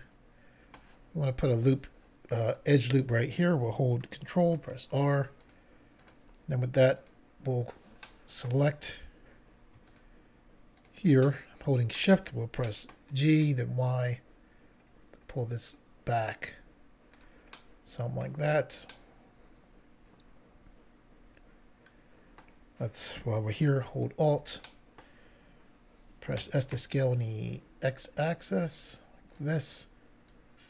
Push in something like that too. Hold Alt. Push in, then press S to scale in the X-axis like that.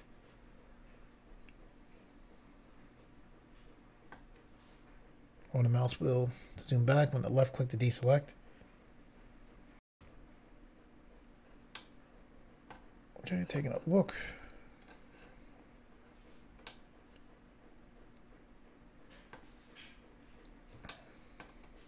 This, we want the bottom lip to be more prominent. Let's go back to edit mode. Yep. Press G, shrink your area of, pressing G just so I can see that circle. Pushing down here. Pushing down here. I want this to be prominent, so I'm right clicking. Holding Shift to select that edge. Pushing forward here. I think if I hold Control, press R, and put another loop cut here to give me more control.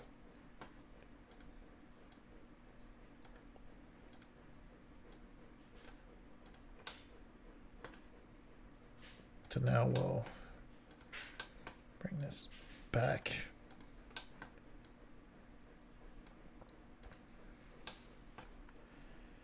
Hold Shift. Push that down. Select here. Bring that back.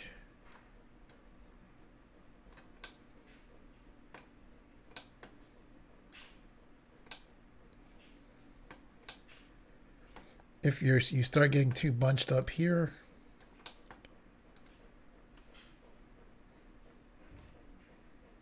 careful. So now I'm pushing and pulling, trying to make this look right.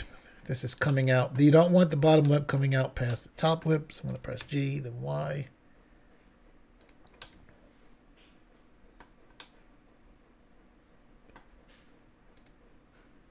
Push this down like that.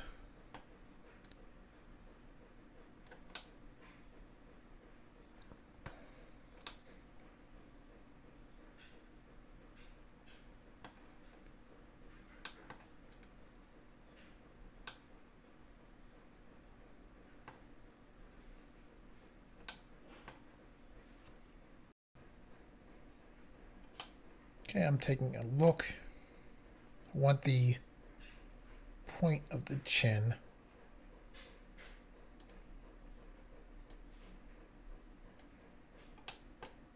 Not the whole chin, so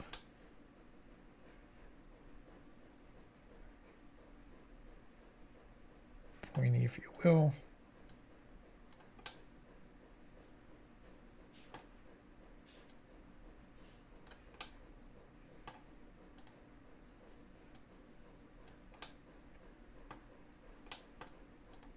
Right here, I'm just thinking, you know, as I'm doing small adjustments.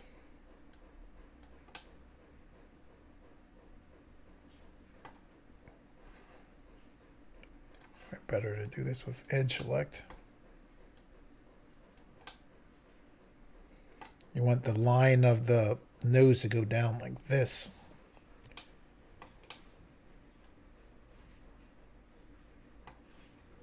Oh, you can, with the proportional editing tool, you can do that fairly easily. I'm going to go to face select, select here. Hold the mouse button. So this line should, for the most part, be like that. So let's press G, then Y. Increasing the area of influence so I can pull that whole area back.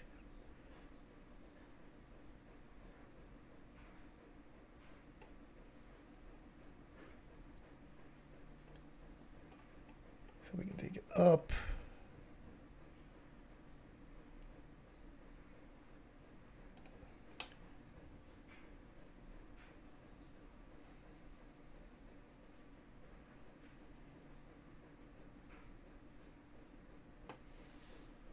Let's go to scope mode. Scope mode is kind of a nice way to see how it's progressing.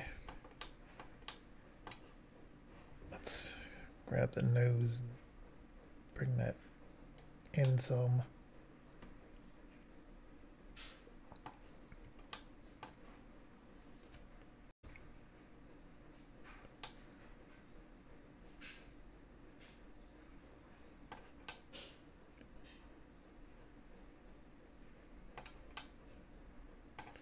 Gonna hold shift. Yeah, I held shift and I did the smooth tool right there, took away some of that angularness we had on the side. Let's go back to edit mode. Let's bring out the cheeks some more. We'll select here, we'll press G, then Z. Shrink this down. Bring this up some. Forward some.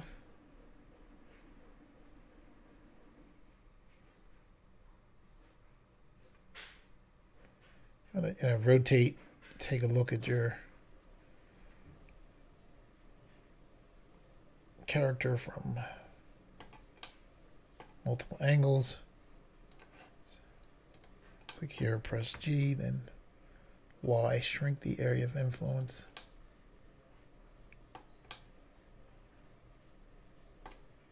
G, then Y. Click here, G, then Y.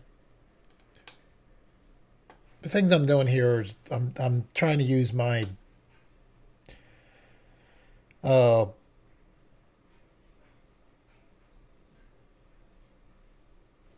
knowledge as an artist when I'm pushing and pulling. There's not necessarily like an exact technical thing to say there. See how this is kind of bunched up here underneath here? If you want an easy way to deal with this, what you can do is select this geometry here, right? Go to vertex select, go to mesh, and then go to, wait a second.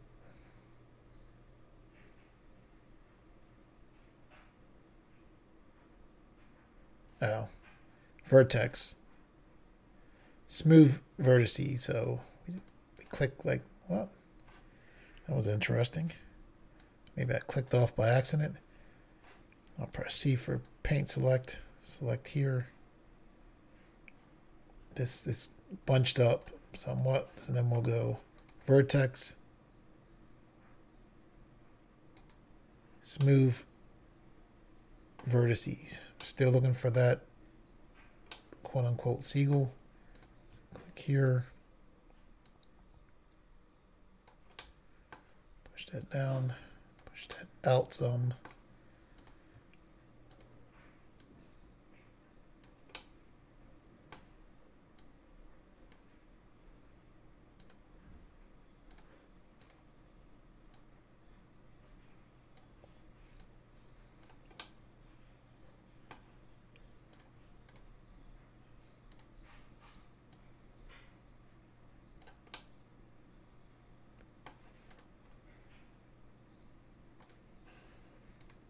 A lot of times I'll go to scope mode just to see how things are looking in a sense. This top lip, we want to make that sharper. What we can do is go to the crease mode. I'm going to press F to shrink my area of influence. The crease mode makes creases in. When you want to make something sharper in geometry, you can hold Control, and that will make your crease, your edge sharper. What I'm doing there.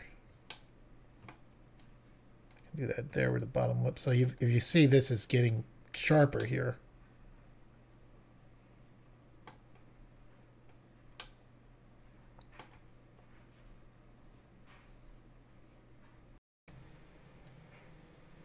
Okay, let's go back to edit mode. Got this geometry right here in the nose. There's kind of like, it's kind of sharp. Let's press select here, right? Then we can go to vertex and then smooth vertices. I'm going to go back to sculpt mode mainly just to look. Smoother still.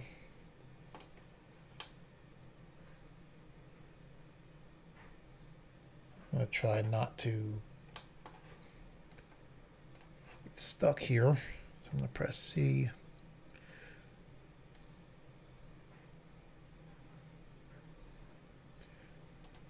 So I have these vertices. Select one thing I can do is I can go to vertex, right? I can go to smooth vertices. I can right click.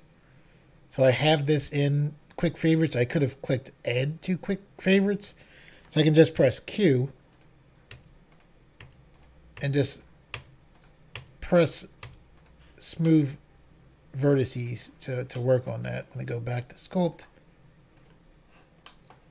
Much better.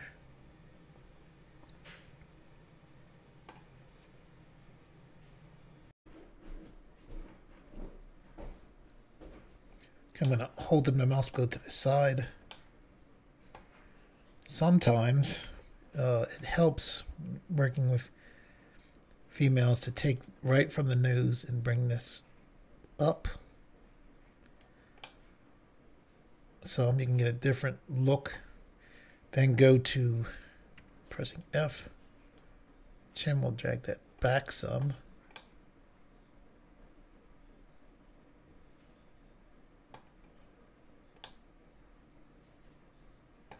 Press F.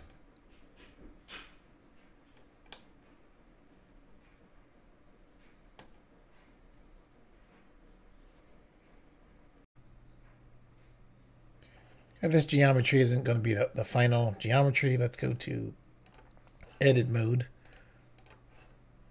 This right here, you see, this is the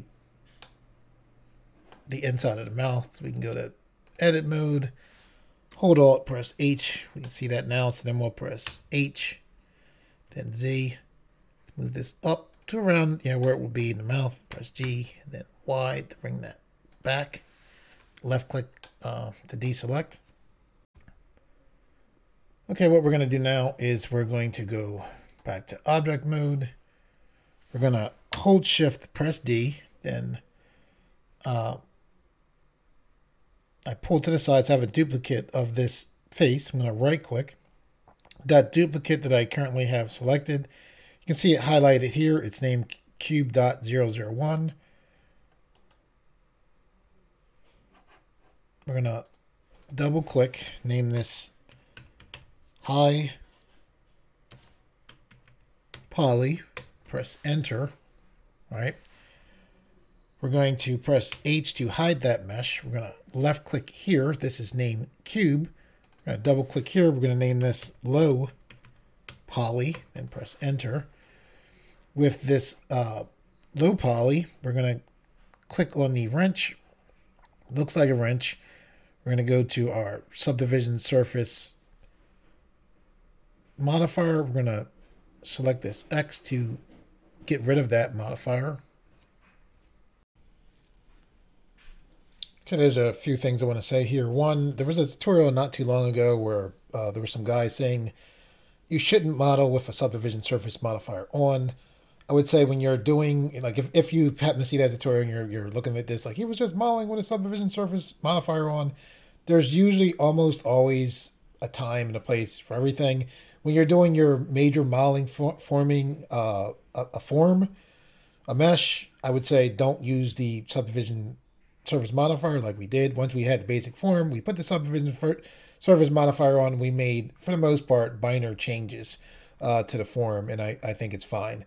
The other thing is, obviously, this doesn't look as good as with the subdivision surface modifier on it, so why did we get rid of that on this mesh? Well, we named this low poly and the other one high poly because we have, this head is 2,384 triangles.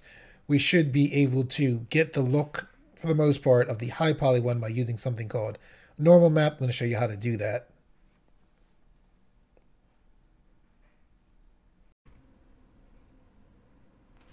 Okay, for us to be able to work with normal maps as far as this model as well as texture to model, we need to put in what's called UV seams.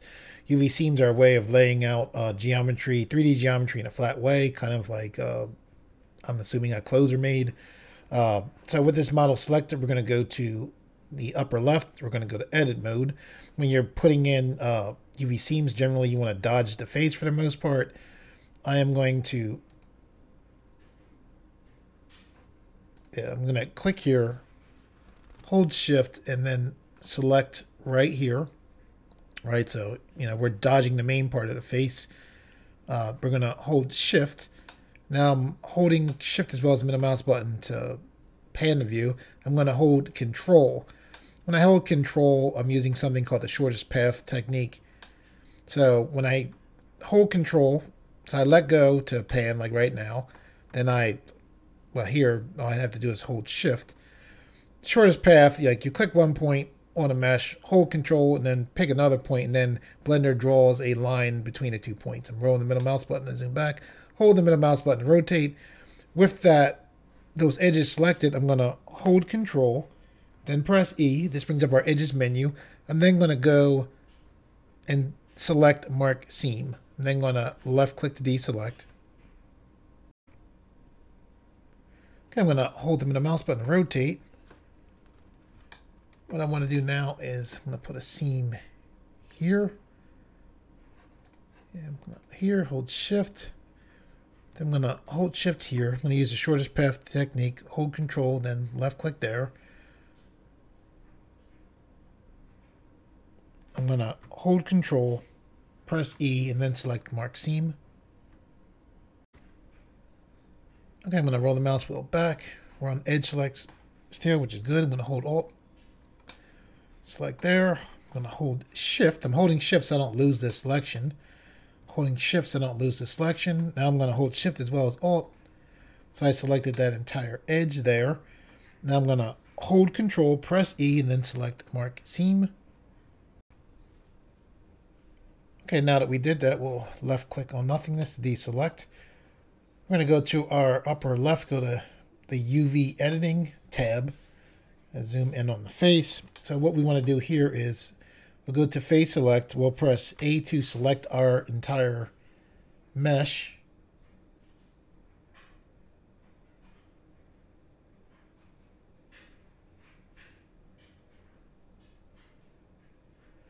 Okay, so with this whole mesh selected, what we're going to do is we're going to press U. This brings up our UV mapping menu. Then we're going to select unwrap. So what we have here, this is probably the inside of the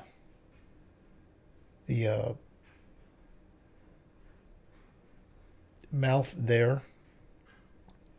You can stay like this as far as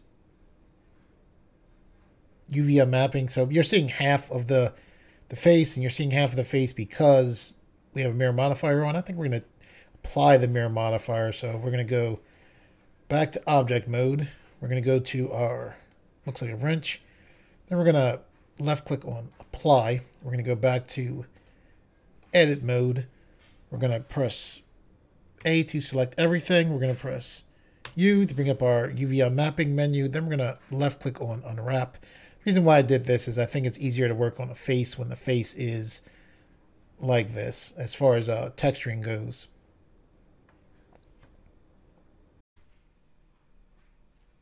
Okay, this area right here, this is the, looks like the neck. This looks like the inside of the mouth. So we're hovering over this, pressing L. We're going to press S to scale this down. I'm going to press O to turn off the proportional editing tool. That's what that circle was, even in the UV editing menu. I'm going to move this off the side. I am going to left click on nothingness to deselect. I'm going to press L to select this. I'm pressing R to rotate. The main reason why I'm rotating is so this makes more sense as a human being. You know, looking at things, we tend to look at them from top to bottom. So that's why I rotated this. Press S to scale on the X axis just to make sure this fits. I'll press C for paint select some of this, then hold Control L, press G to move this on here. I'm going to roll the mouse wheel to zoom in, left click on nothingness to deselect. Okay, when you're working with UV editing, you don't want your geometry to bunch up. This looks pretty good. We can press C just so you know about this. Select this area right here of the face. We'll select all of it. We'll press L. You can go up here, go to UV. And then what you can do is select minimize stretch.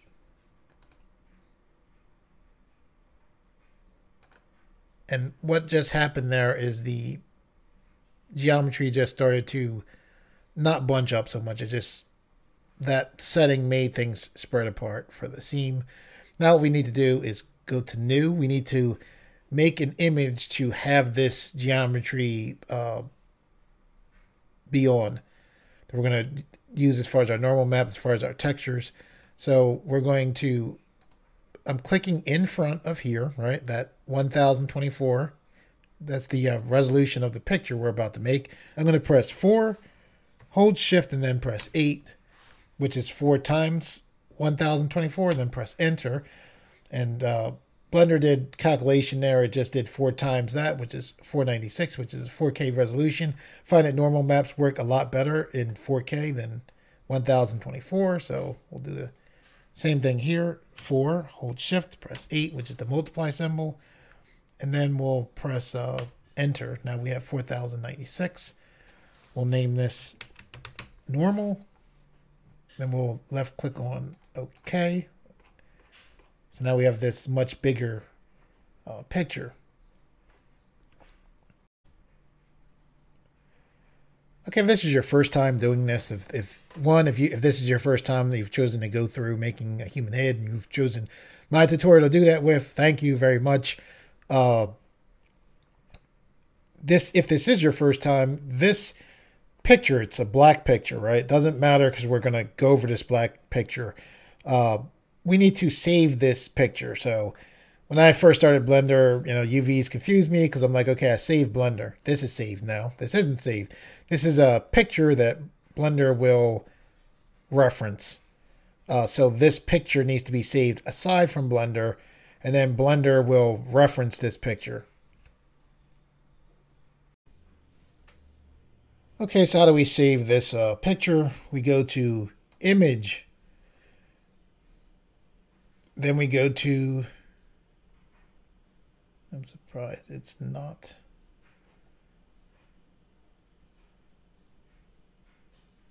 Okay, so we go to Image, Save As. So what I'm going to do here is I'm going to make a folder named Pictures. I'm going to click to go inside of that folder. Then I'm going to left click Save As. So now this is now saved. Okay, what we're going to do is I'm going to left click to deselect. When I deselect, that's still there. You just can't see it because it's not, this isn't selected. These tabs up front, up top here, not up front, allow you to easily move around in Blender. We're going to go to Shading. I'm just holding, roll the mouse button to zoom in. I'm holding Shift as well as the middle mouse button to zoom in. I'm going to hold Control as well as the middle mouse button for a smooth zoom in.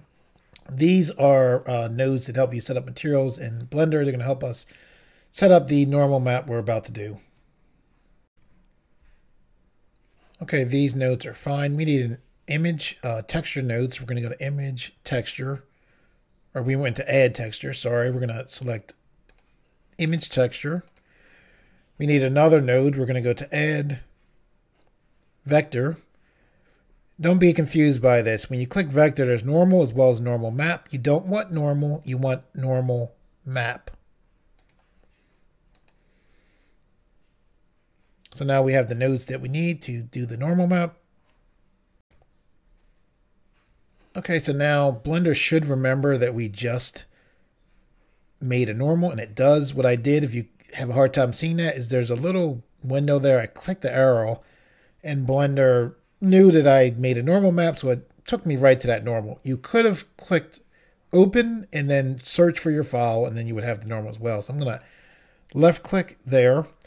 This is important in here. How do you, let's see, Control Space. There we go. So this maximized the view. So I just maximized this view to make it easier for you to see. Okay, so we have normal, right? This right here, color space, is important. You want to change this to non-color, right? This right here is fine how this is set up. For this normal map, you want to left click on this, make sure that this is selected. I'm going to hold Control, press space, so I unmaximize this. Oh, by the way, it's important, and I did mention this before. See how this is selected? This is selected because these are the nodes associated with this mesh, which, by the way, is our low poly mesh, right? I am going to click on our high poly mesh, and then you can either click the eye or you can hold Alt, press H to bring everything back. And I say back, I mean make it visible. So basically what's going on is we have our high poly mesh directly on top of our low poly mesh, right? They're both visible. I'm going to left click on nothingness. First, you want to select your high poly mesh, hold Shift, and then second, select your low poly mesh, then let go of Shift. So they're both selected. The order is important. You need the high poly selected first, the low poly selected second. Okay, with that done, we need to go to our Materials tab, which is here. Here it's like near on the right-hand side, almost near the bottom of your list to the right. Okay, over here. Nope, I'm wrong. Not there. All right, you want to, there's a couple things we need to do. You need to click near the top of the list. So not the top where you have the tools right underneath there, right? To render a normal map, currently you need to do this in cycles. Blender's by default, you're in Eevee. The normal maps will work in Eevee, however, they need to be set up in cycles. So I'm going to go to the right, left click, and then select cycles. Okay, what you want to do now is you want to look to where you see bake. You want to change this bake type from combined to normal. You're going to see selected to active. You want to put a check mark here. Select the triangle. This ray distance. This is the distance between the high poly mesh as well as the low poly mesh. So you want to set this to 0.5 and press enter. With that done, we should be good to go. You need to make sure that this normal is, this image texture is the thing that is only selected. And normally when you work with nodes, they're all connected up to the principal shader here. In this case, you do not want to have these nodes connected. You do not want to have these nodes connected. All right. Things should be as you see them here. I'll hold control, press space. They should be as you see them here. I'm going to hold control, press space to go out again. Okay, I'm going to go to the ray distance. I'm going to turn this up to 0.8. Press enter. Everything else should be good to go. So we're going to left click on bake. So you can see from that meter down there, we're currently baking the texture.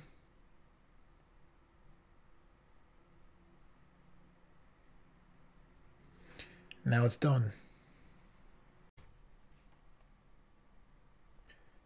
Okay, we have the normal map baked. One of the first things you want to do, let's take a look at it. Looks for the most part good. There's some issues here. Those colors, you don't necessarily want to see. The rest of it looks decent.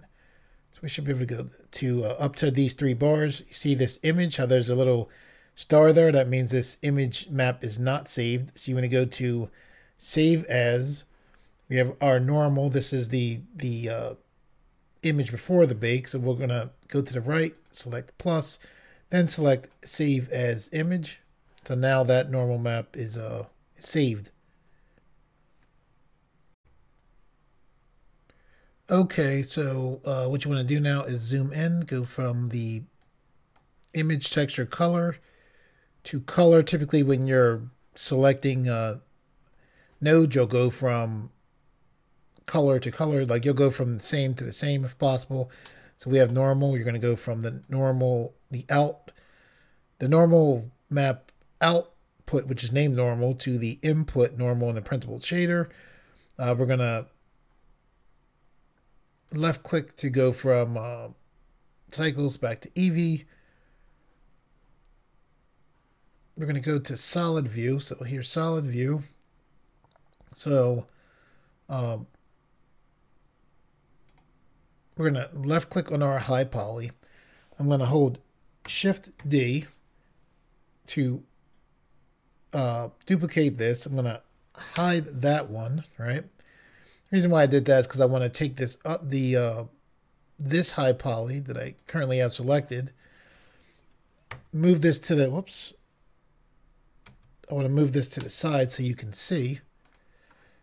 However, I want to have a high poly that is exactly in the position that the original high poly was. So we push this to the side. Let's go to here. Right, so wait a second.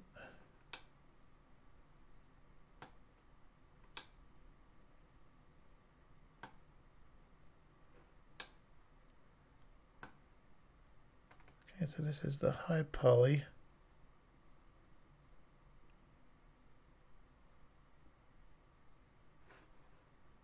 What I'm going to do is take off the material for it. Click here. Okay, we need to make sure this is non-color space.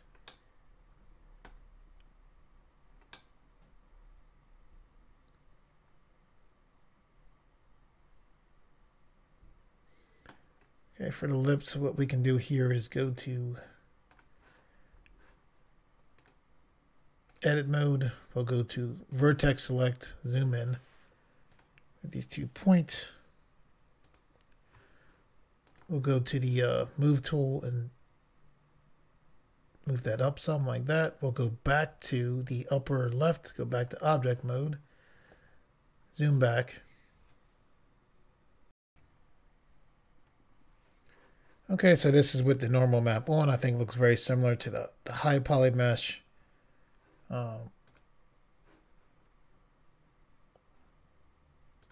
Yeah, just making sure that was it. So if I unclick the normal map, not a huge difference, but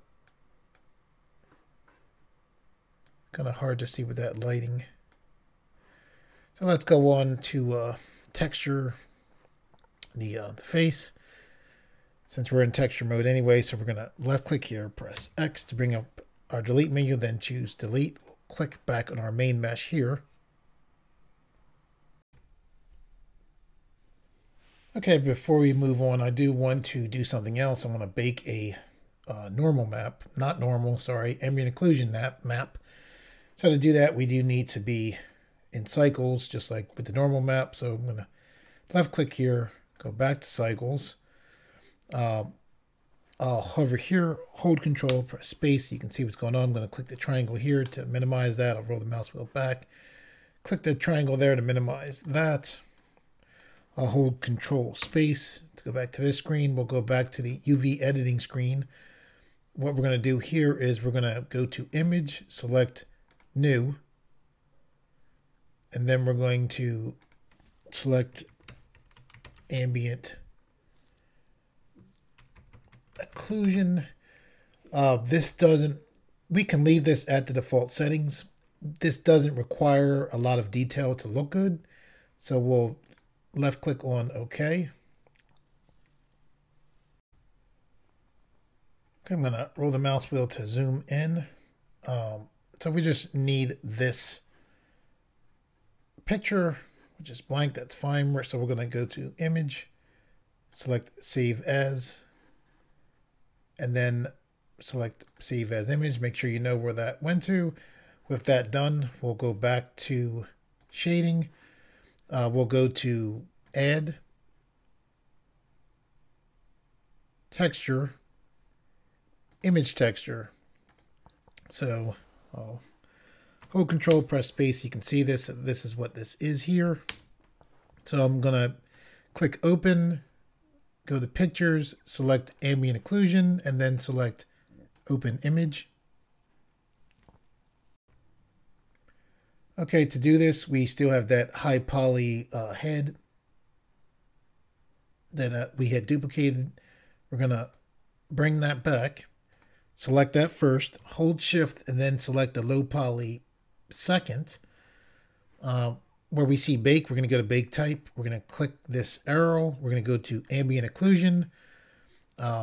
This is fine. How this is selected to active, that's good. This 0.8, that is good as well. So with this set up, we're going to make sure that we have the ambient occlusion selected.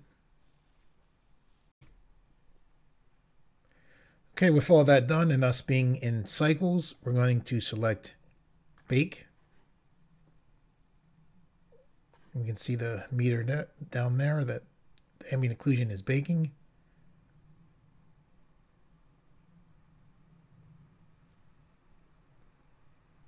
On a decent speed.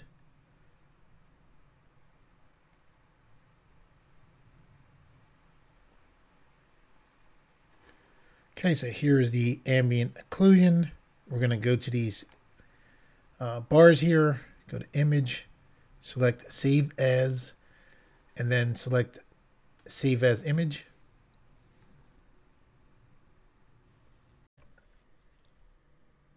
Okay, what we're going to do now is we're going to click on this high poly mesh over to the upper right. We're going to hide that. I clicked on my low poly mesh. We need to bring in some nodes. I'm moving this ambient occlusion mode over to the side to make space. We're going to bring in 2 color ramps. We're going to bring in a Voronoi texture node. We're going to go to add vector, bring in a bump node. We're going to go to add color, bring in a mix RGB node.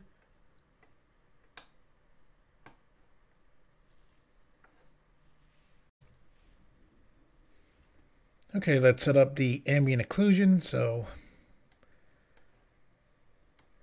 what we want is just moving these things out of the way for now. We want the ambient occlusion running into the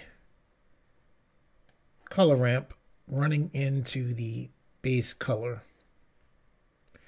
We're doing that so we can see the ambient occlusion. So I'm going to zoom in. So see how we have that darkness there? Looks very strange there. You'll see why. Actually tends to make things look, once it's set up, it'll make things look better. So that's kind of how you want this for now. Okay, so what we want to do is we need to set up this Voronoi texture. So we're going to, this is good, so we're going to unclick that. We have the Voronoi texture, right? So we're going to bring this in through the factor here of the color ramp. Now we're going to run this into the height, okay? So we're going from the color of the color ramp into the height of the bump map. We're going to disconnect the normal map, go from the bump normal to the normal of the normal here, right? So I'm going to hold control, press space just so you can see how this is set up. I'm going to come back out of this mode, but we're going to bring this normal into here. So the normal map will run fine, running through the normal of the bump, and then that's how it will get into the normal of the principal shader. I'm going to hold control, press space, zoom in some here. Okay, so we're going to run this normal into the normal on the bump map. So the normal map is being fed into the principal shader, which is this right here, through the bump map. All right, that's what's going on. What you see here is the Voronoi shader working. I'm going to take this up.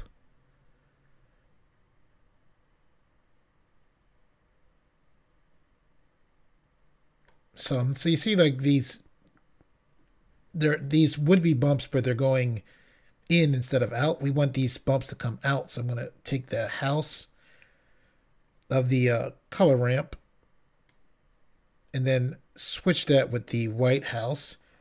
So I'm going to hold control, press space, just so you can see what's going on. So I switched this to this side and that other setting to the other side. Currently our Voronoi scale is set for 43.5. We want to take that up to about 400.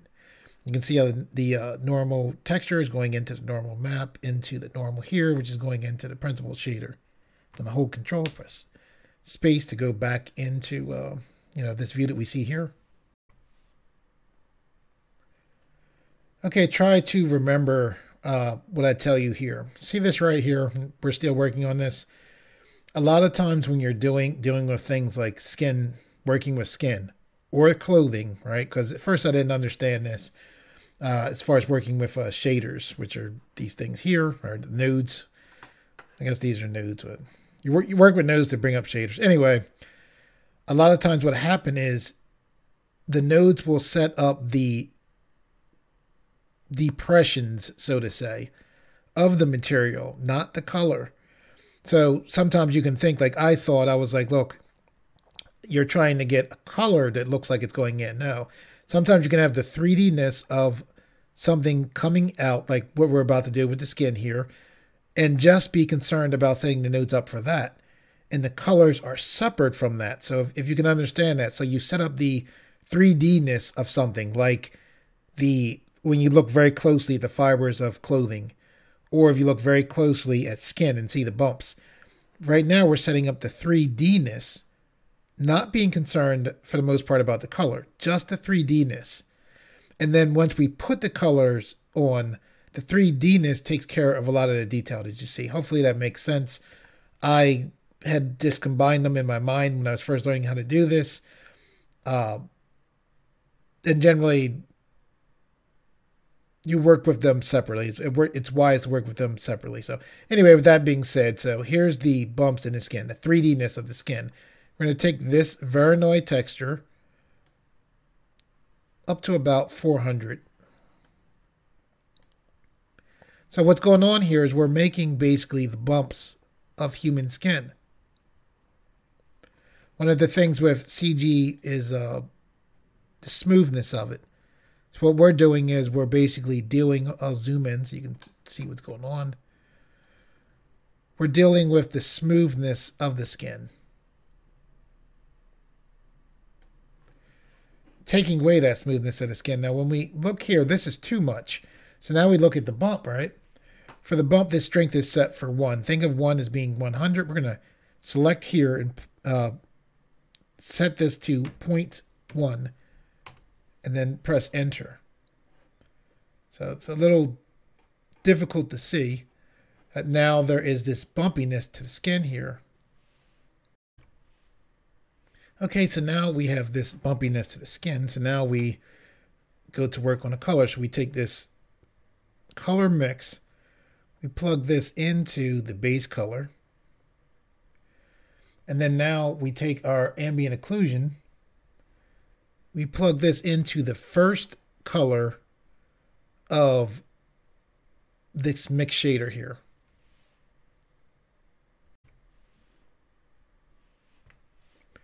Okay, now we go to the principled shader.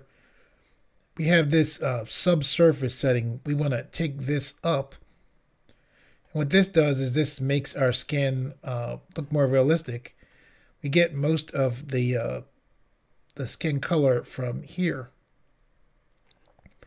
So we have our ambient occlusion on. We have those bumps there, right? For the mix shader, we want to click here and set this to multiply.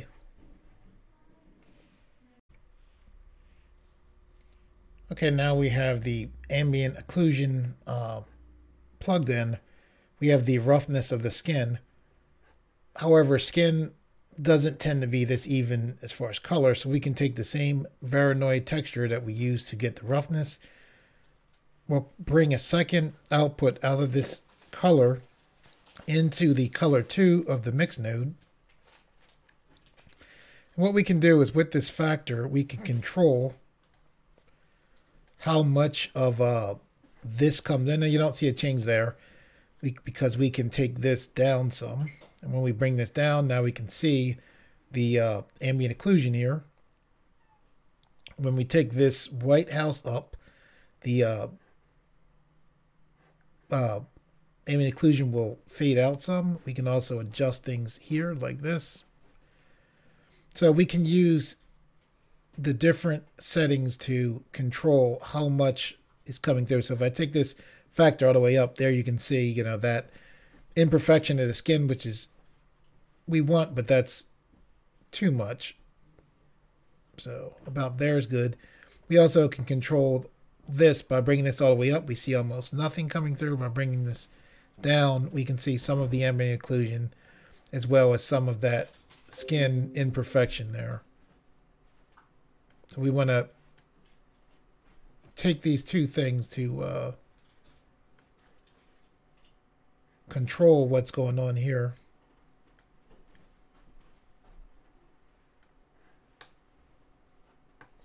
We'll take the specularity down, something like that.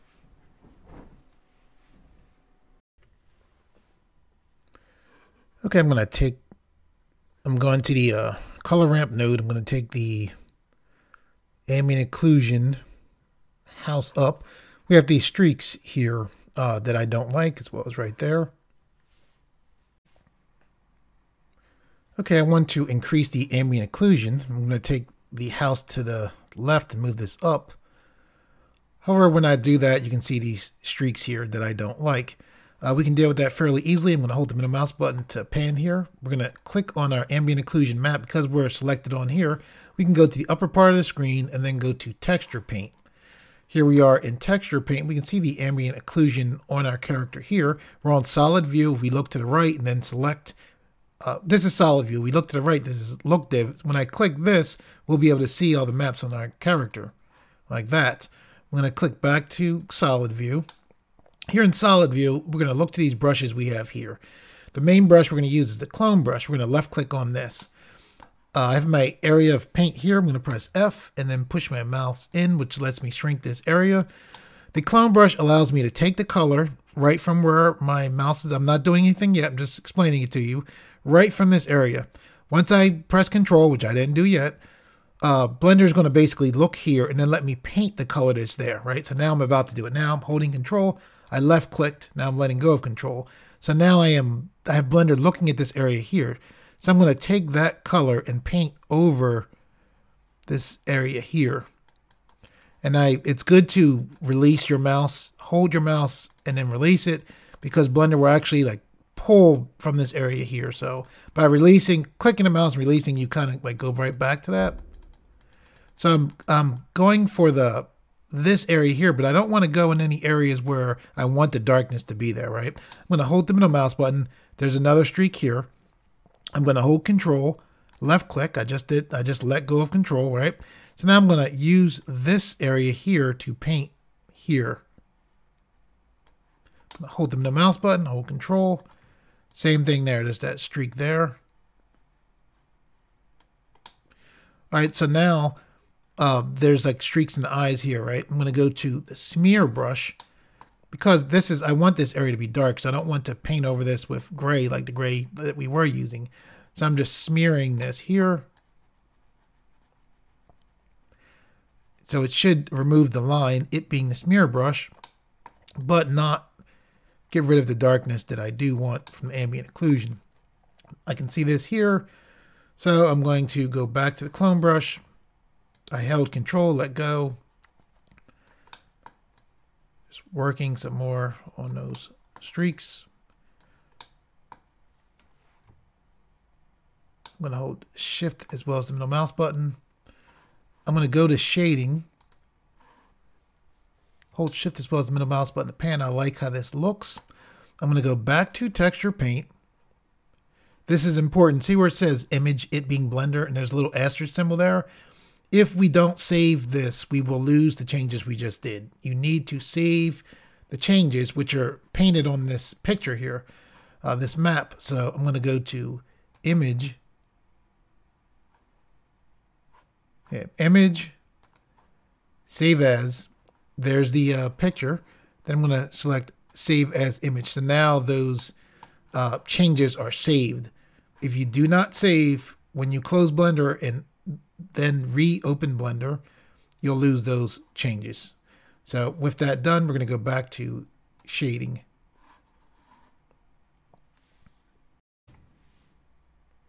Okay, so let's make some irises for the eyes. What you can do is you can save your current version of Blender just by going to File, Save, or Save As. Or you can keep this version of Blender open and then open up a new version of Blender. You don't have to do this. I think this is the easiest way to do what we're about to do.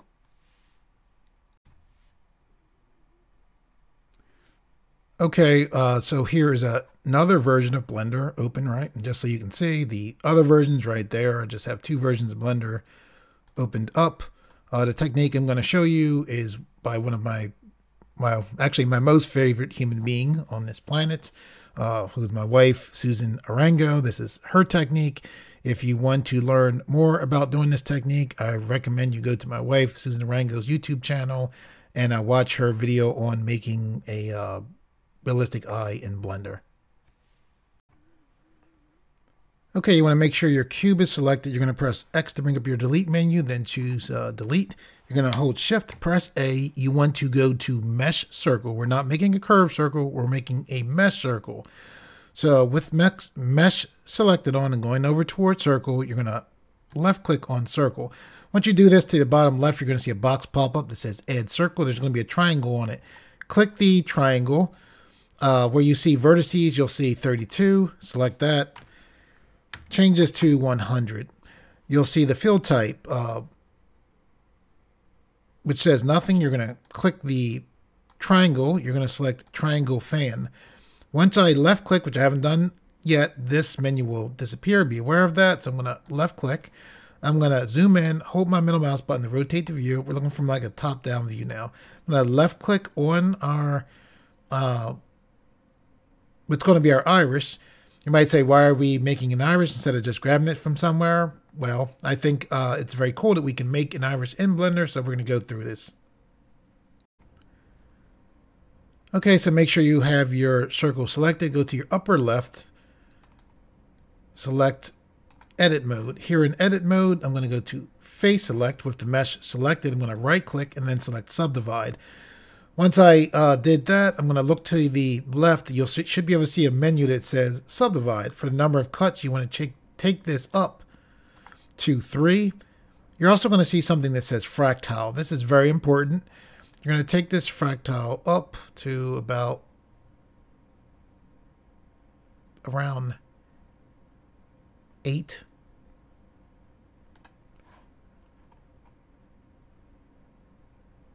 That looks good. I'm going to left click. I'm going to go back to the upper left. I'm going to go to object mode. I'm going to go to the wrench, which is our modifier panel. I'm going to add modifier. I'm going to left click to open up the modifier so we can see them. We're looking for a subdivision surface modifier. We're going to left click to add a subdivision surface modifier. For the viewport, we're going to take this up to 4.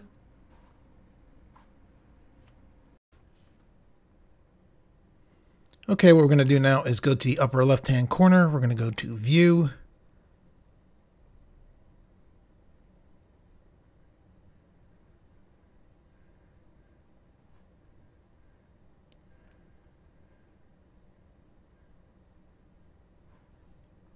Okay, so we're going to go down to where you see area. We're going to select Toggle Quad View. So this lets us see we have a top view here, user perspective here, front view there, right orthographic here. So we're going to left click on our mesh.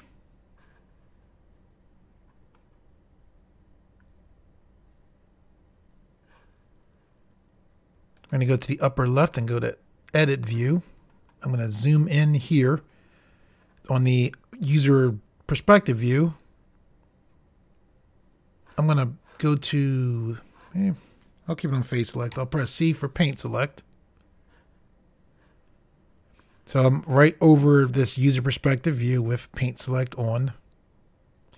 So I'm selecting the 2 inner circles here of paint select. I'm going to right click to get out of paint select. Now I'm going to this right view. I'm going to press G and then Z to pull this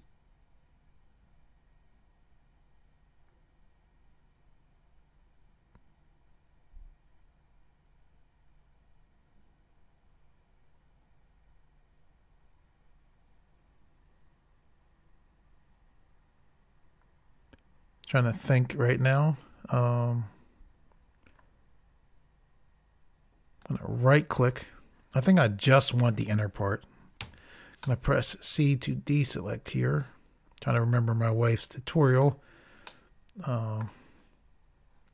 So with just this part selected, I'm going to press G and then Z.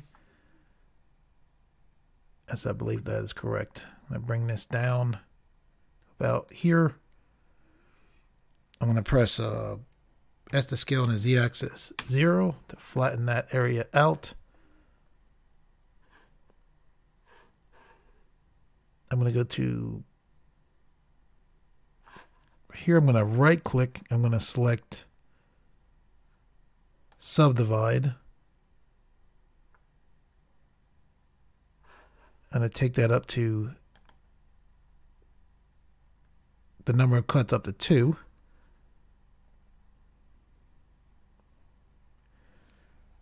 Then now I'm going to press G and then Z. Move this back up.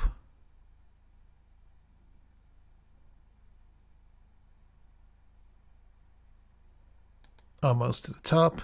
Then left click to deselect. I'm going to go back to the upper left of the screen, view, down to area, over to toggle quad view. To come out of that, I'm going to go to the look div view.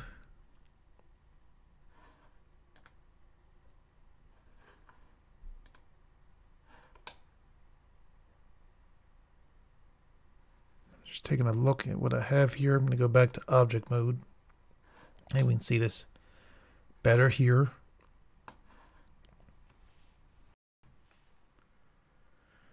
Okay, what we're going to do now is we are going to go to the upper left. We're going to go to view, down to align view. We're going to go to align, wait a second. Align active camera to view. So we'll just left click there so we can see here's our camera is set up to look right at our iris. What we're going to do now is we're going to go to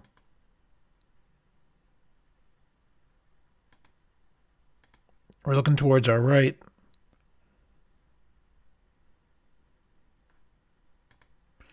Here's our resolution here. Let's make this something like let's make it 1000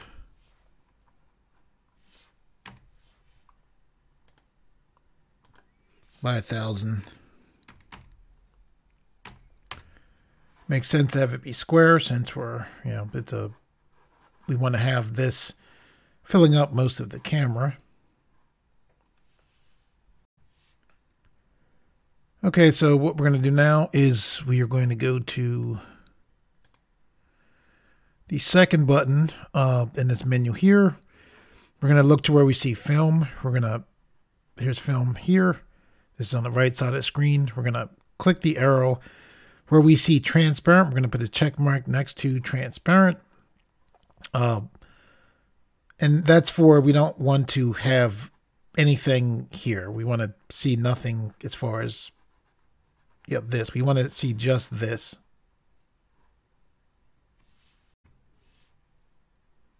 Okay, currently we're in solid view. Look at look div, you know, that's what it looks like. We'll go back to solid view. I'm fine with how this looks here. When you render something in Blender, if you go to render, right? So if we select render image, what this is going to do, it's going to render the image out of Blender like a realistic rendering with lighting and all that, which we haven't set up, by the way. If you have an animation, you would select render image. We're not going to do any of that because we haven't set up lights or anything like that. There's another option for us.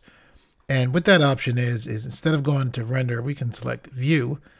Now we have this thing called viewport render image as well as viewport render animation. Now what this will do is this will take literally exactly what you see here and render that out, whether that's an image or whether that's an animation.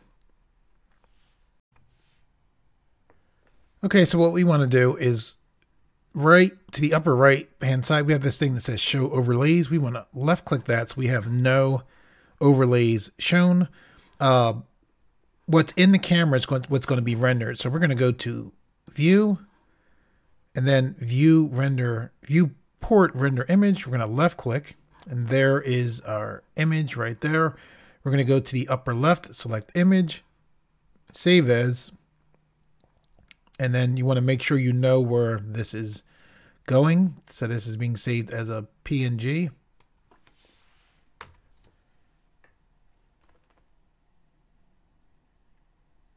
So I'm going to name this female iris picture. I'm then going to select save as, or save as image. So I'm going to select this X to close that. So I close that image. By the way, if you're wondering why all this work for the eyes are one of the most important parts of a character. So I think it is worth taking the time to put this work that we're putting into the iris here. Also, we're about to go into a free open source program called GIMP. Why are we leaving Blender instead of just doing things in Blender? We started doing iris, I said, because we could do it here in Blender. Yes, we can make the picture here in Blender. However, if you look beneath my mouse, the triangles here are 983,552 triangles, which is a decent amount of polygons. So if we could texture paint this here in Blender. However, my computer is a pretty strong computer. It'll still slow down while trying to texture paint something that dense. So we're going to take the picture that we saved and we're going to go into GIMP, color that, and then we're going to use that picture to for our character's iris.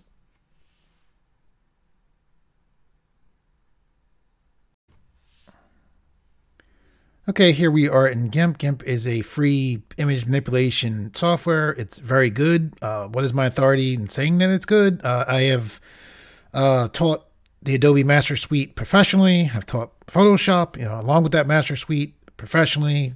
Photoshop is an extremely good program.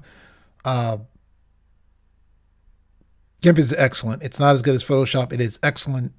From somebody who's taught Photoshop, I think that GIMP it has issues, but that being said, typically when I have a choice between using Photoshop or GIMP, I'll use GIMP just for the speed that it opens with, as well as the fact that I can give it away or recommend it to people and they can legally get their hands on it for free. To get this program, you can go to gimp.org, I believe it is, and download it. It's an excellent program. That being said, we're going to go to File, Open. We're going to look for our picture.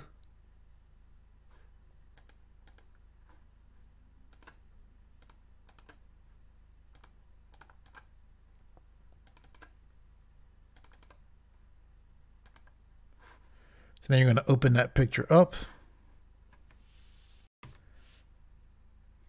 Okay, so what I'm going to do is hold Control, roll the mouse wheel back to zoom back. I'm going to hold the middle mouse button to pan the view.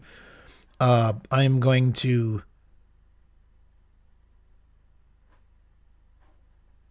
right click on that layer, duplicate the layer. These are called layers right here.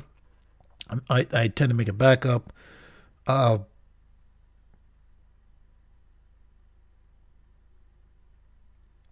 am going to, with that being done, what I'm going to do is I am going to click the plus button here. I'm making, I'm wrong. Delete that.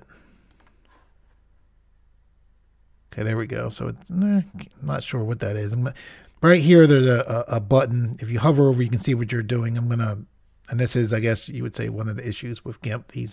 The resolution of my screen, these are somewhat difficult to see. I still hold that GIMP's an excellent program. Despite some of the things like this, I'm going to click here, select Create New Layer.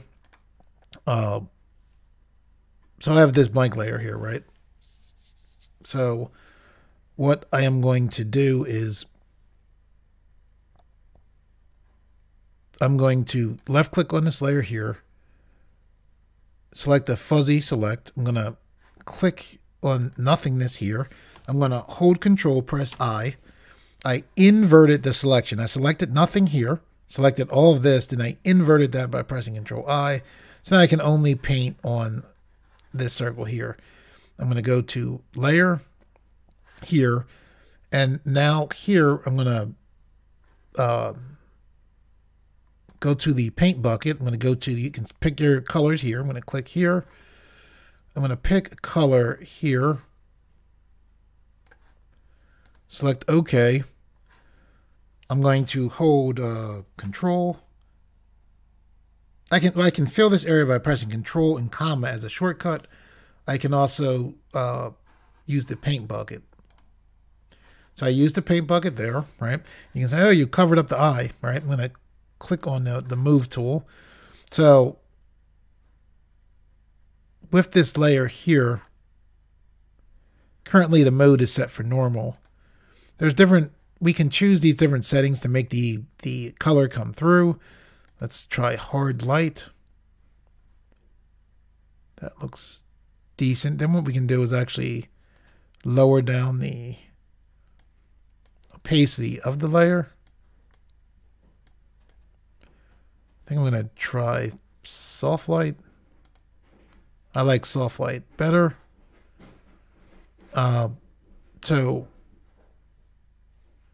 with that done, I'm going to select this black color here. I'm going to go to the paintbrush. I can press the bracket keys to make my brush bigger. So I'm just holding down the bracket key. So I just filled in this color here. So now what I'm going to do is I'm going to go to the smudge brush, shrink my brush down some.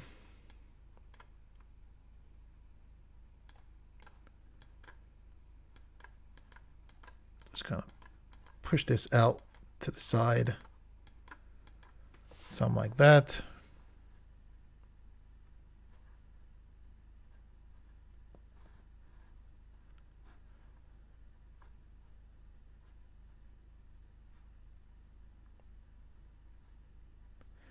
You go to the blur brush, blur that around the sides there. Go back to the smudge brush. I'm trying to think of. My wife is very good with color. I'm trying to think how she would go about doing this.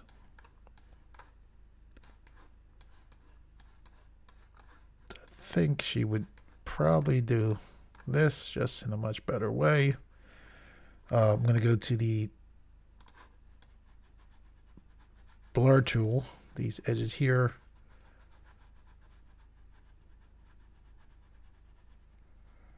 Blur them out some.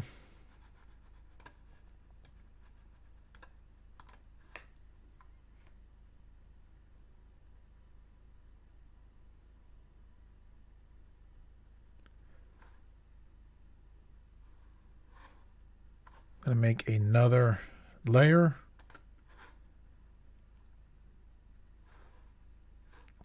I'm going to go back to the paintbrush. Make this darker here. I'm going to press, what is it? No, D. D makes your colors go between white and black. If you press X, you can have just white. So I'm just going to go to the here, go like this. I'm going to go to the near the top, filter, blur, Gaussian blur. I'll increase the size of the blur. This chain lets both the sizes go up at the same time, which is good. I'll select OK. And now I'll go to the mode for this. Let's try overlay. Let's take down the opacity. I'm doing this to the left.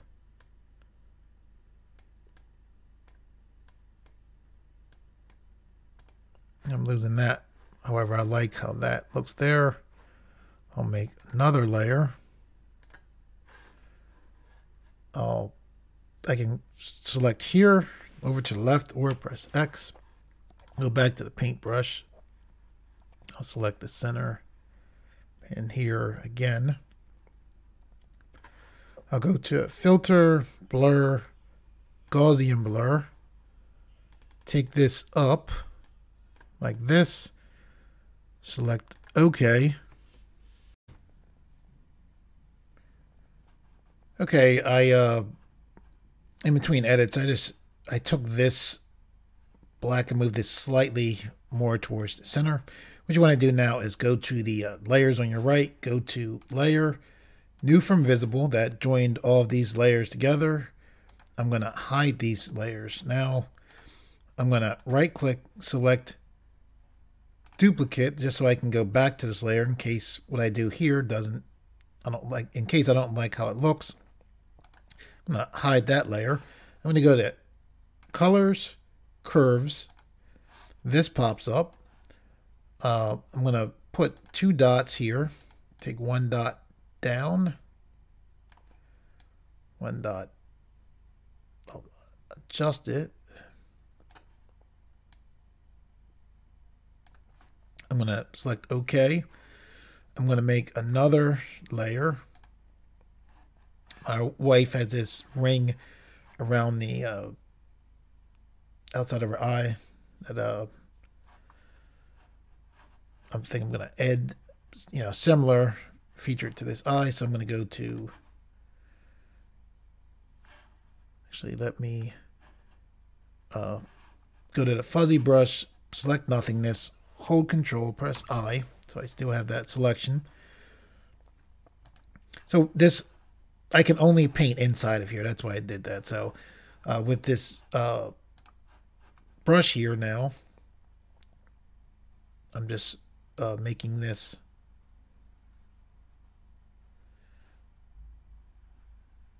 ring around the edge of the eye.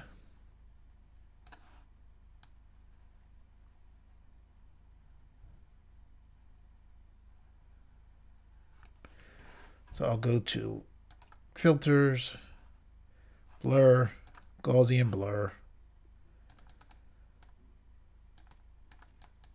Take that up like that. I'll select Layer, New from Visible. Hide these others. Duplicate this layer. I'll go to Colors, Curves, put 1 dot, drag this down somewhat like that.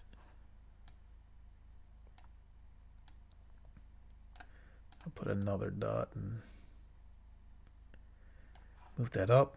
I'll then select OK. I don't want to spend too much time on this. I'm going to hold Control Shift then A. I'm then going to hide this layer.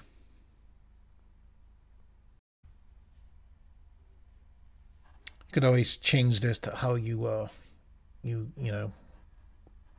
can manipulate it, change it to more to how you would like it to be. We're going to go to File. When you're working in GIMP, you typically don't save a file. If you wanted to save all of these layers, you would do Save or Save As. To get the picture out, you want Export As. So we're going to select Export As. This is the original picture. I don't want to go over that, so I'm just going to put 1, which is just changing the name so that we don't save over the original. I'm then going to left click on Export, then click Export again. Okay, after all that, here we are back in Blender. Let's go to Layout. We're in solid view. That's why this looks like this. Let's click Look Dev. Let's zoom in. Select the eye.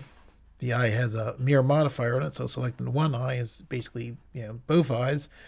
We're going to go to View, then go to Local View, toggle Local View so we can focus on the eyes.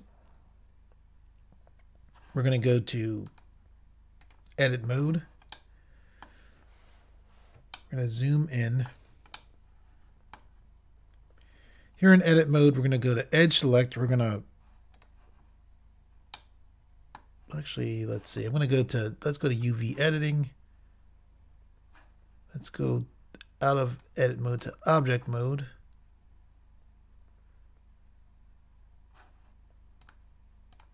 Okay, so we are selected on the eye. Okay, I was curious to see if there was a map on the eye. Go back to layout view. Let's go to edit mode. We're on edge select. We're going to hold Alt. There's one inner loop. We're not going to select that. We're going to select this outer loop. We're going to hold Control and then press E. This brings up our edges menu. We're going to select Mark Seam.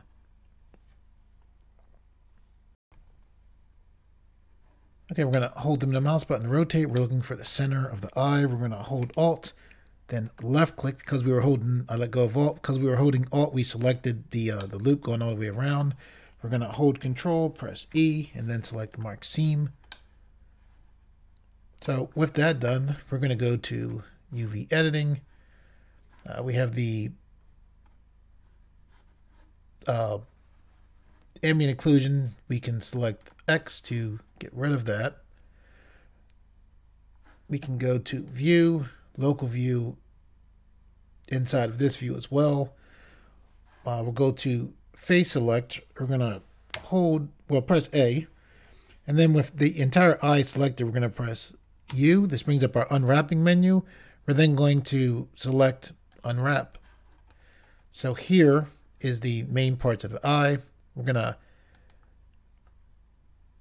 we'll just hover over this part of the eye, press L. This is the part that we're actually most interested in. So with this part here, we'll hover over this and just press L. We're actually going to press S to scale this down. Press G to move this to the side. That's just going to be white. We're going to hover here, press L, press G, move this up. Then we're going to press S to scale this up.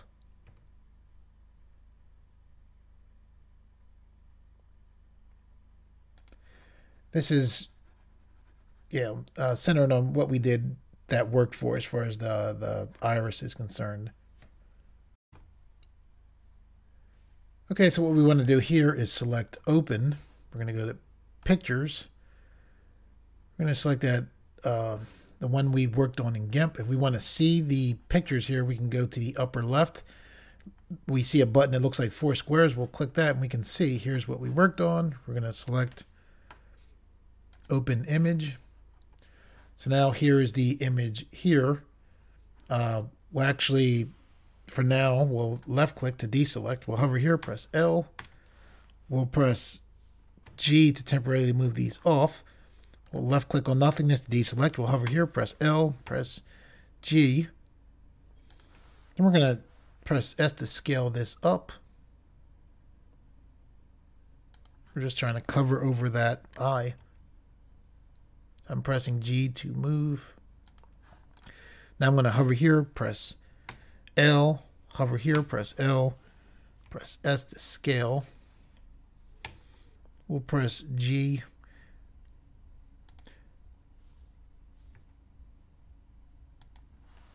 Press S to scale more. I'm going to left click to deselect. So if you're like, why is this so small and this is so big? This is what we're going to be focused on. This is going to be a white color essentially there. So that's why this is that's why it's okay for this to be small like this.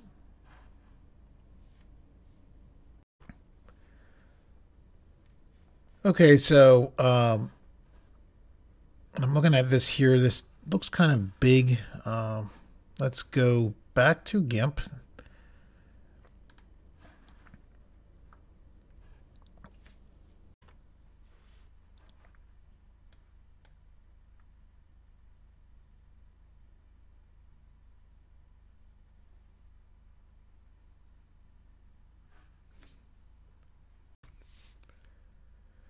Okay, here in GIMP, you should have the original picture. I'm going to duplicate this picture, hide the other one, move this above the finished picture. I'm going to lower down the opacity. We're going to go to the eraser brush.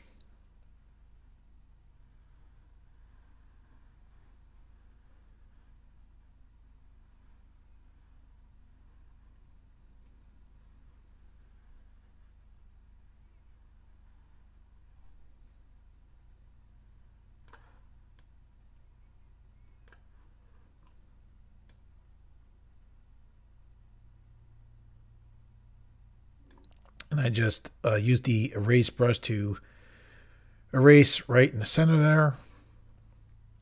I'm going to go to the blur brush, go around the edges here.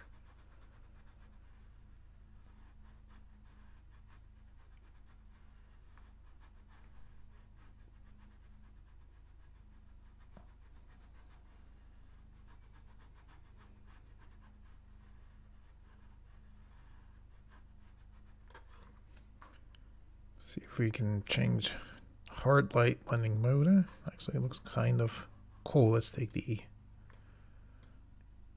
opacity up.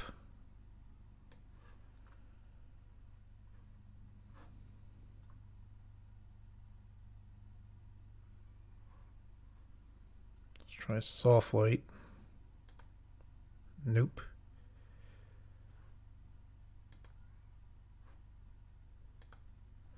Hard light.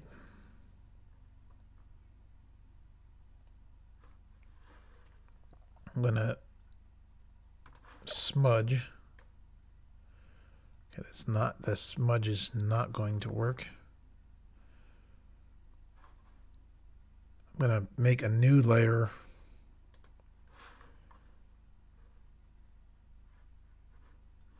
With white.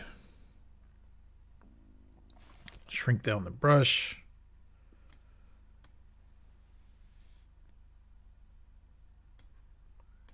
Oh, there's the brush. Just go around the edge here like that.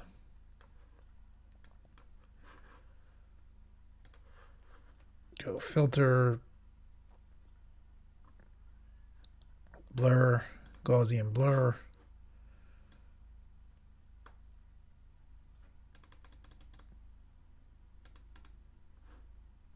Select OK. Lower down the opacity.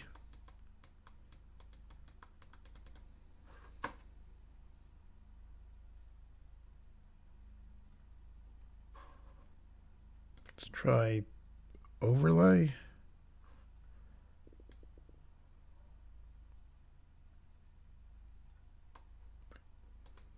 Let's try hard light,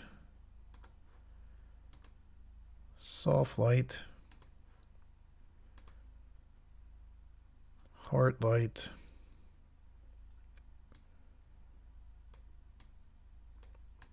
okay, I know where with this eye. So we're gonna what we're gonna do now is we're going to go to layer, new from visible. Oh yeah, we're gonna do a with this new layer, we'll hide the other layers. We're going to go to the paint bucket and then put white all around the edge of the eye. We're going to go to File, Export As, Export. So we'll go right over the other eye.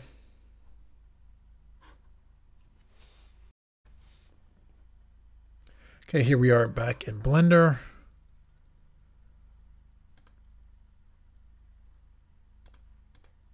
We'll open up the new eye. There it is there. We'll go to shading. With the eye selected, we'll go to materials, select new. As soon as we select new, we have a new printable shader as well as material output. We'll go to add. We want to go to texture, select image texture. Blender should remember that we were working with the eye, which it does. If it didn't, you could select open and search. So just you can see what I have there. I'll hold control, press space. So this is what we're currently working with. I held control space to do that. I'm going to go from color to the base color of the eyes. So there are the eyes there.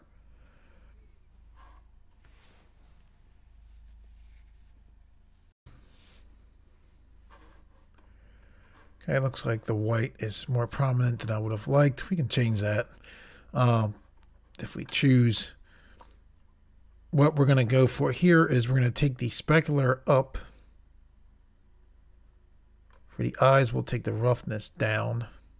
So that gives the eyes kind of like that very shiny look.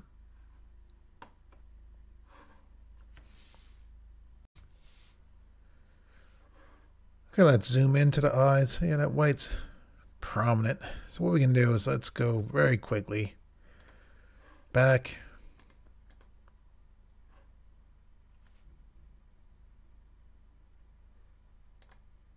To GIMP. We'll move this above the eye. See what happens when we lower the opacity down for this. Try putting this as hard light.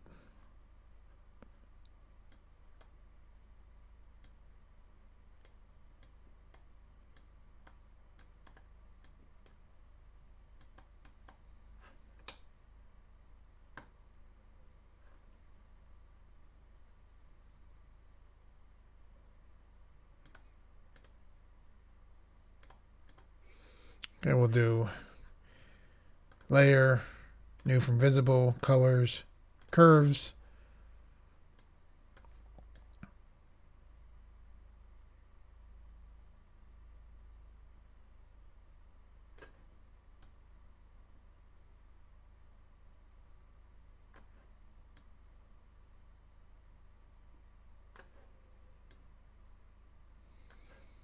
We'll select OK. Duplicate this layer.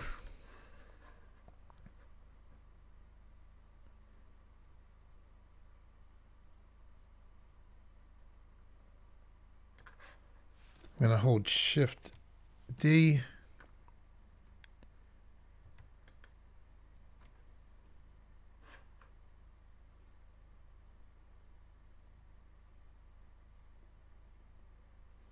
Dodge and burn.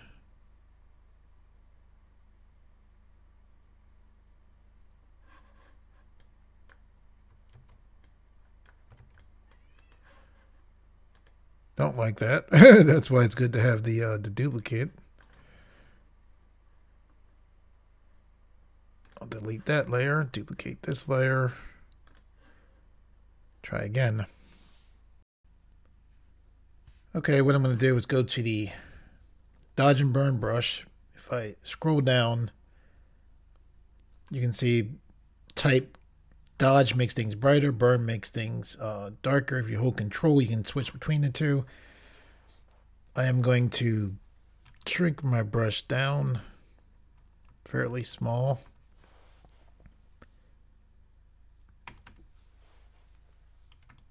I'm going to hold control.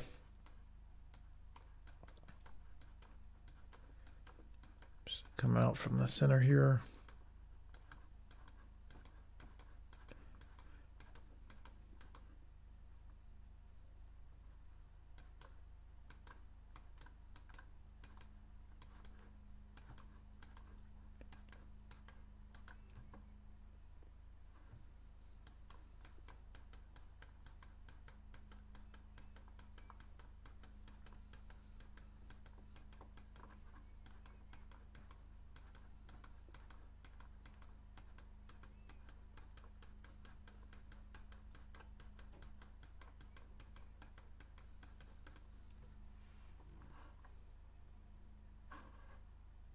Lower down the opacity somewhat.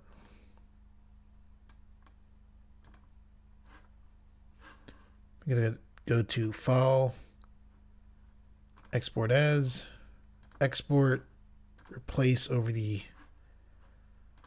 other texture.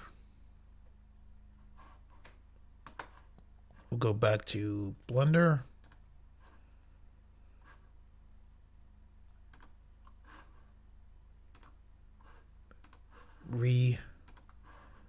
Open that image.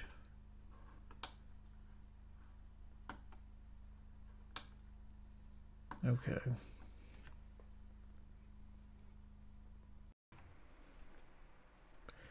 Okay, let's add some color to the face. I learned this from Grant Abbott.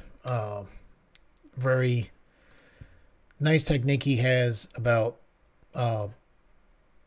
painting with layers. So what we're going to do is we're going to go to the upper part of the screen. We're going to left click on texture paint. We can see this ambient occlusion here because we're in solid view. If we go to the look div, we can see our face, with the shaders that we have on it so far. Okay, so what we're going to do here is we're setting up a layer that we can paint over that won't affect this texture here. So the way we're going to do that is we're going to go to the upper part of the screen. We're looking for this texture slots menu. We're going to click the little arrow thing here. And then we're going to go to this plus button to the right. And we have these different maps here. We're going to select base color. And for this base color, we're going to name this paint over. This resolution should be fine. For this color, this is important here. All right, this is important. You're going to left click on the color. You're going to look to where you see this A. This is the alpha. You're going to take this all the way down. You're going to take this V all the way down as well. And then with that done, you're then going to left click on OK. Okay, what we're going to do now is go back to our shading setup. I'm holding the middle mouse button to pan the view. I'm going to go to Add, Texture, and then I'm going to select Image Texture. All right, so typically when you make a new slot, that slot will also be something that you can select to bring in as an image texture. So I'm clicking this. I'm going to hold Control, then space. You can see what's going on. So here's the image texture that doesn't have anything in here yet, right? I'm going to press Control and space again. I'm clicking here, and now I have this slot that says Paint Over. So I'm going to left click to select that Paint Over slot, and that's what we just made when we were in Texture Paint.